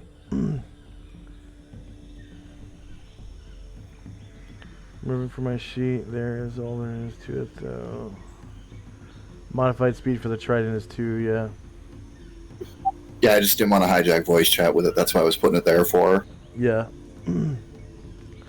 Okay, and then, yeah, on is Defo gonna start riding south.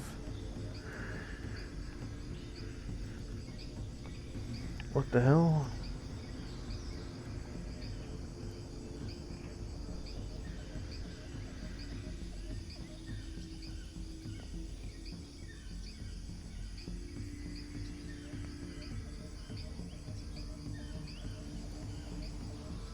Okay, Tenzi. I'm going to take this minute to concentrate on my Detect Evil spell that's still in effect. And it's 120 yards in a 10-foot path. I'm going to concentrate towards where we last saw the devil or demon or whatever the heck it was. Devil. Devil. Yep. So go ahead and point. Yeah, so like here. So I'm going to center it here, but it goes 120 yards. So I'm here, so it's going to go. Go ahead and use your ruler. Yeah, there you go.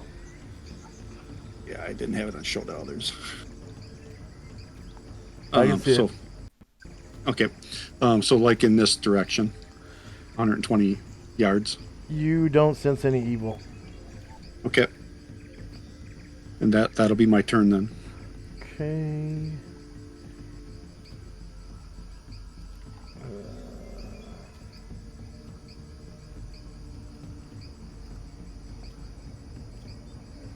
Gromnar and Company.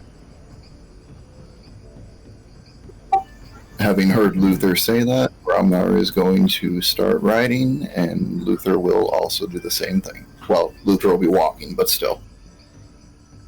Okay. And these tribal people grab torches.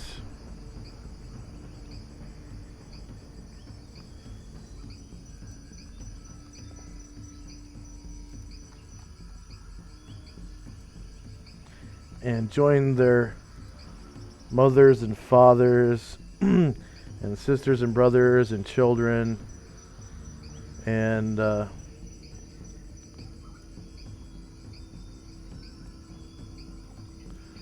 come on down. Oh wait, that's Karen Glory.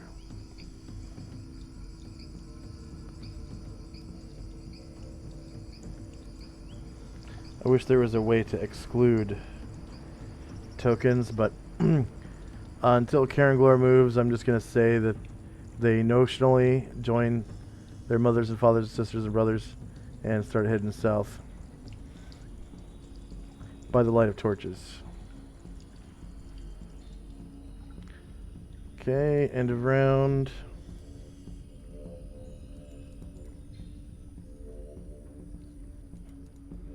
Time now is 8:19 p.m. First up is Asher and Company. Okay, so Karen Glor is going to jog.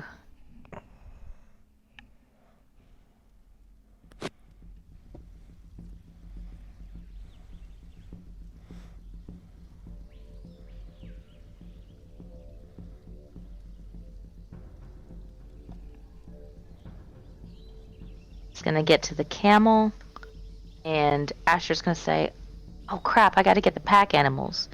And she is going to fly off the back of the camel at 10 feet.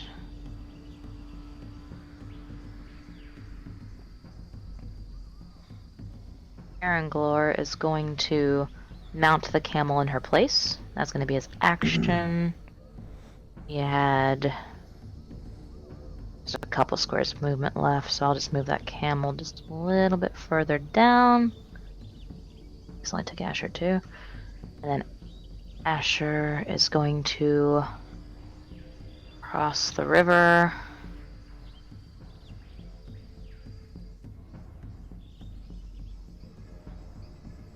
And get that far. And that'll be it for them. Okay, Zion. I don't know they with your daddy. Is there a camel to ride for me or no? Or There's a camel right next to you. You could hop onto. I mean, is it okay with everyone? If so, I'll get on the camel. Yeah, I think you're still borrowing Beta from Calamar. Okay, yeah, I'll get on the camel. I'd rather ride than walk. Yeah, I guess that'll be it for me. On ride southward a little bit more. Tinsy.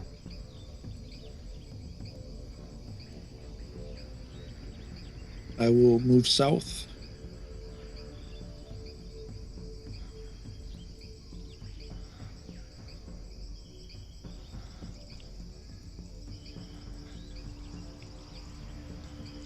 And I'm done. Okay. And Grumlar and Company. Continue moving south. Gromnar's gonna call for Misha, and hopefully she'll be able to cross the river somewhere to get to him. Asher hollers back over her shoulder, "I'll take Misha with me and the camels."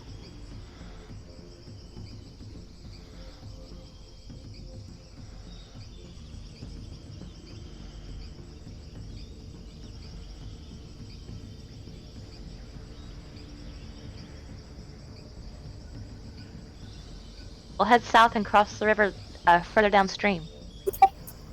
And Gromnar calls back, "Thank you."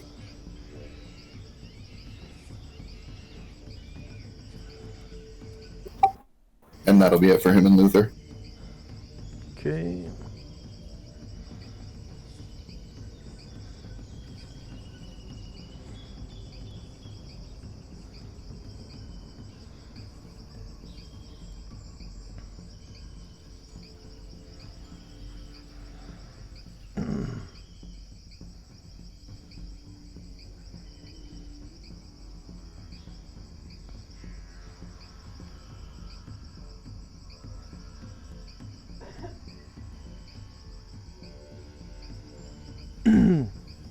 Alright.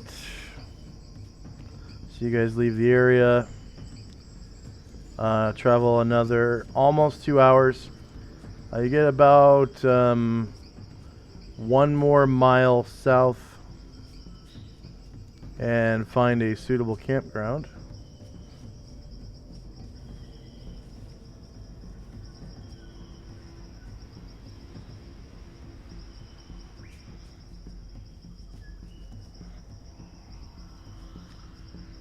See, 1 more mile south will look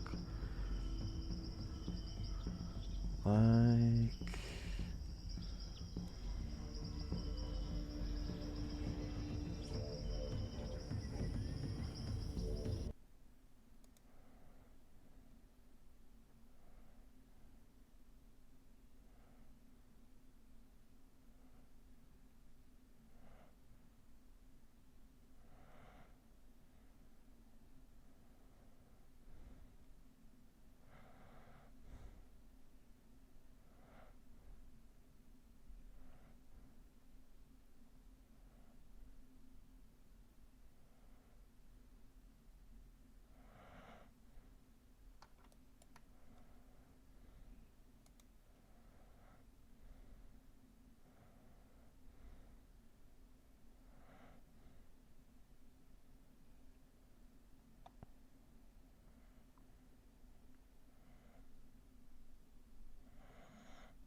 My fat boy has decided that the perfect place to lay and drool is my lap. Go figure.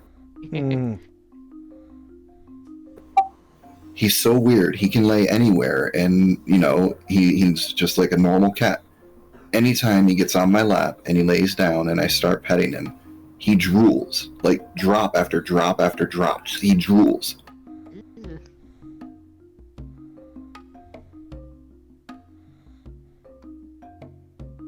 My cat has done that on occasion.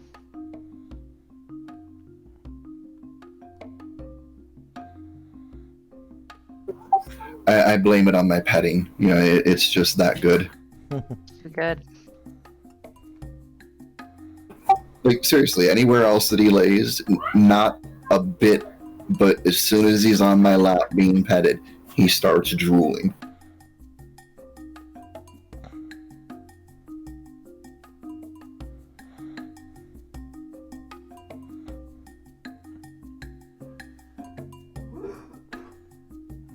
Okay.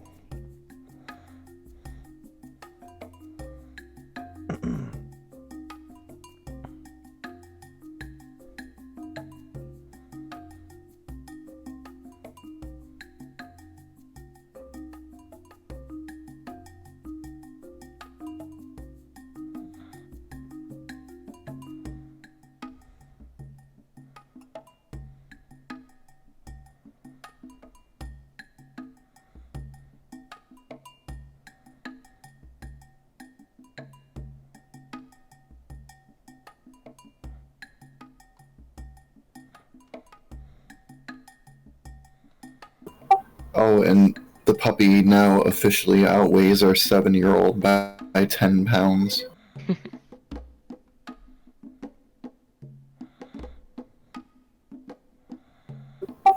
She's up to 64 pounds, and our daughter's only 54 pounds. Wow. I think she has passed mom in weight and will be catching dad in about 16 pounds.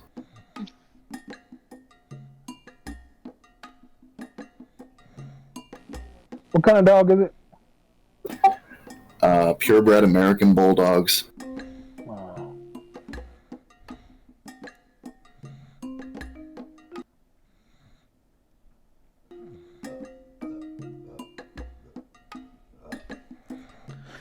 Okay. So you guys get 1 mile south along the river.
There's 1 mile. All right.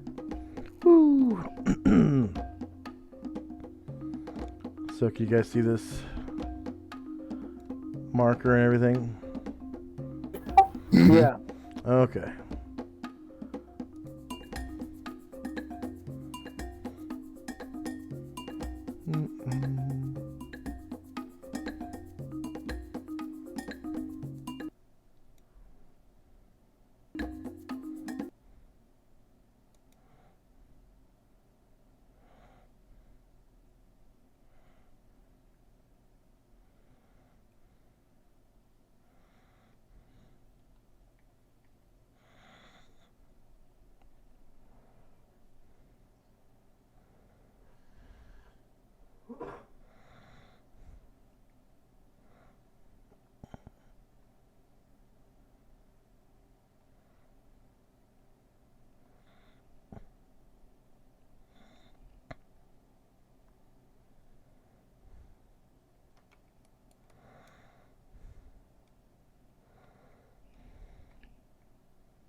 It's not playing the track. There we go.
Whoa. That I did not mean to do. Hey, look, it looks like outside my house right now, all white and snowy.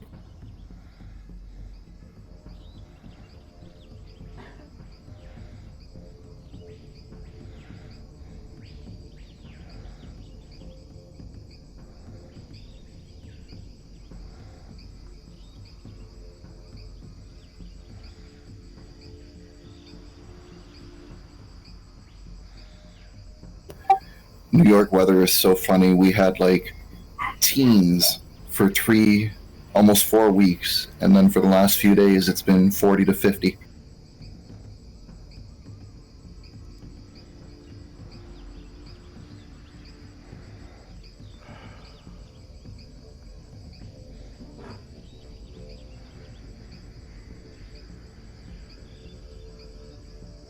There we go.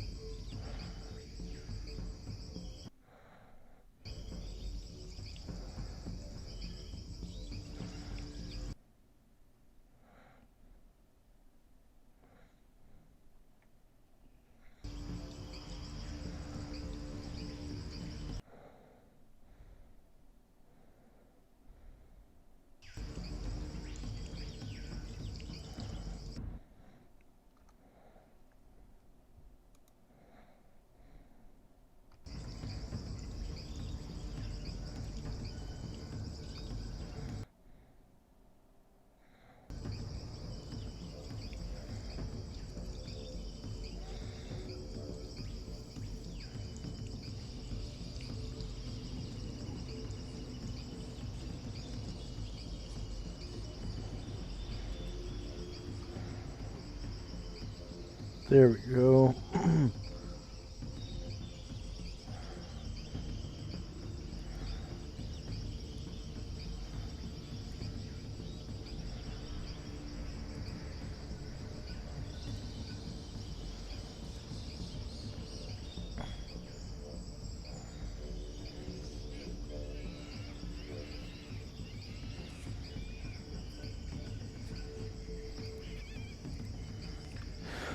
If I put everything on the GM layer, it doesn't matter. I can put everything. Okay, let's see.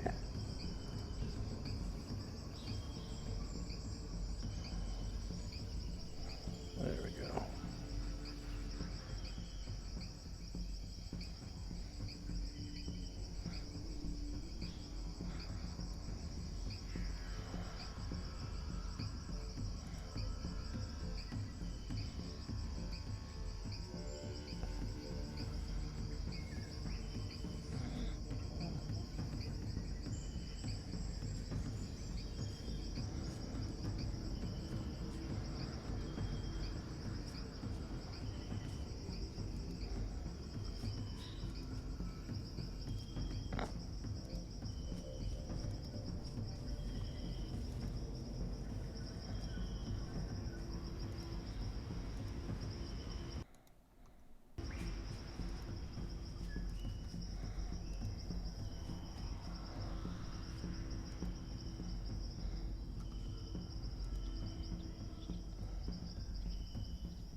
Get how many coins to a pound?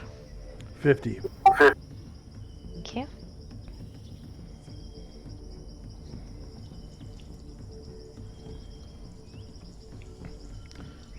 I think in AD&D first edition and Beck Me it was like 10 or something to a pound, but in second it's 50. 10 coins.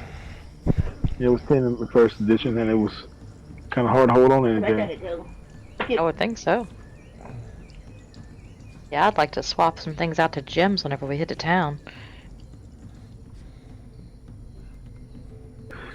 Because it was like 350 coins for like bandit mail, I remember, and unless you had like a decent string, that's all you could carry pretty much. Was 350.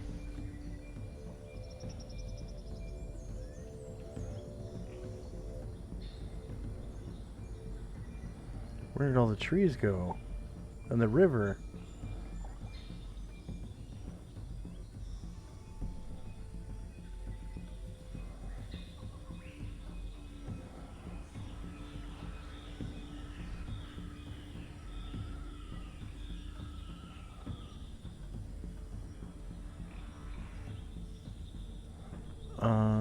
Maybe I covered them up. Okay. So M.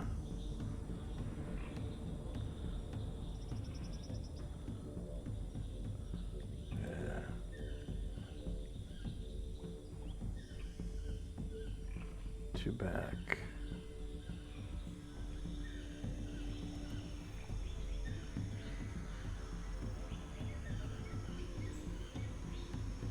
There we go. See, that's And then the river to the front.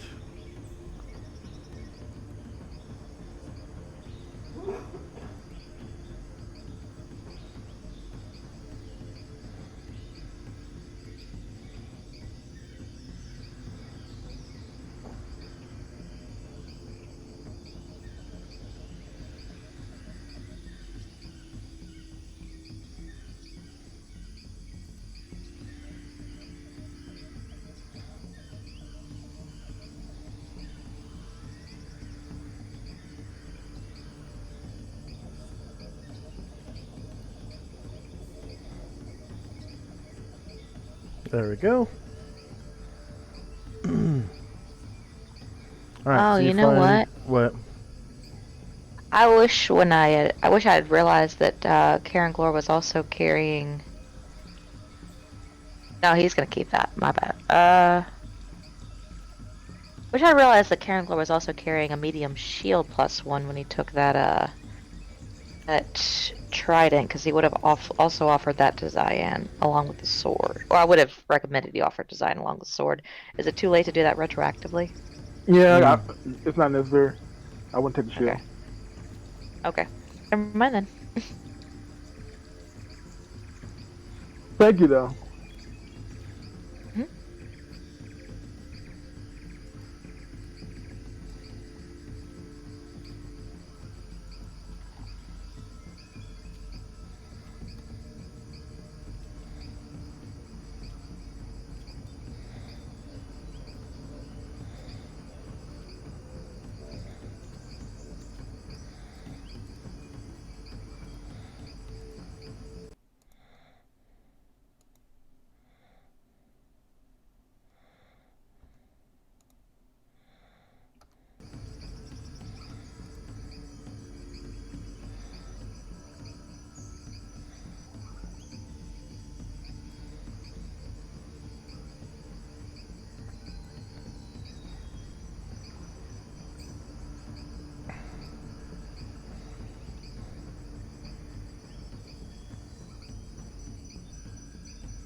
Okay.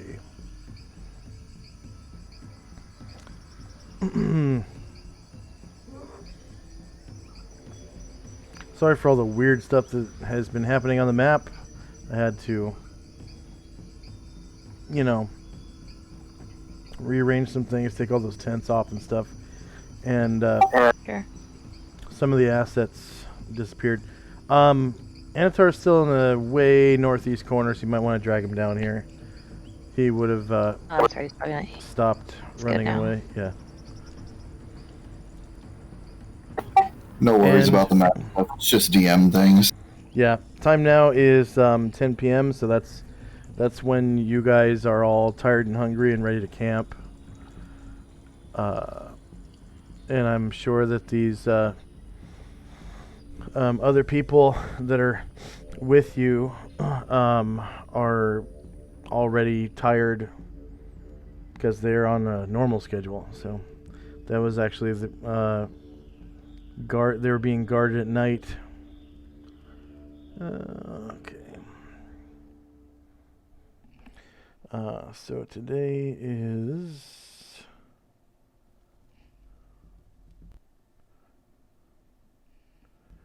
weird.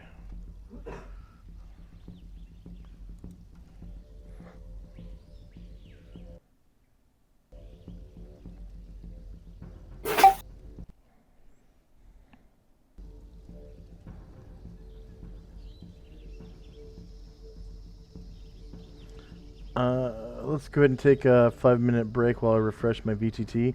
I no longer have a URL field right now. That's Wow, that's strange. weird.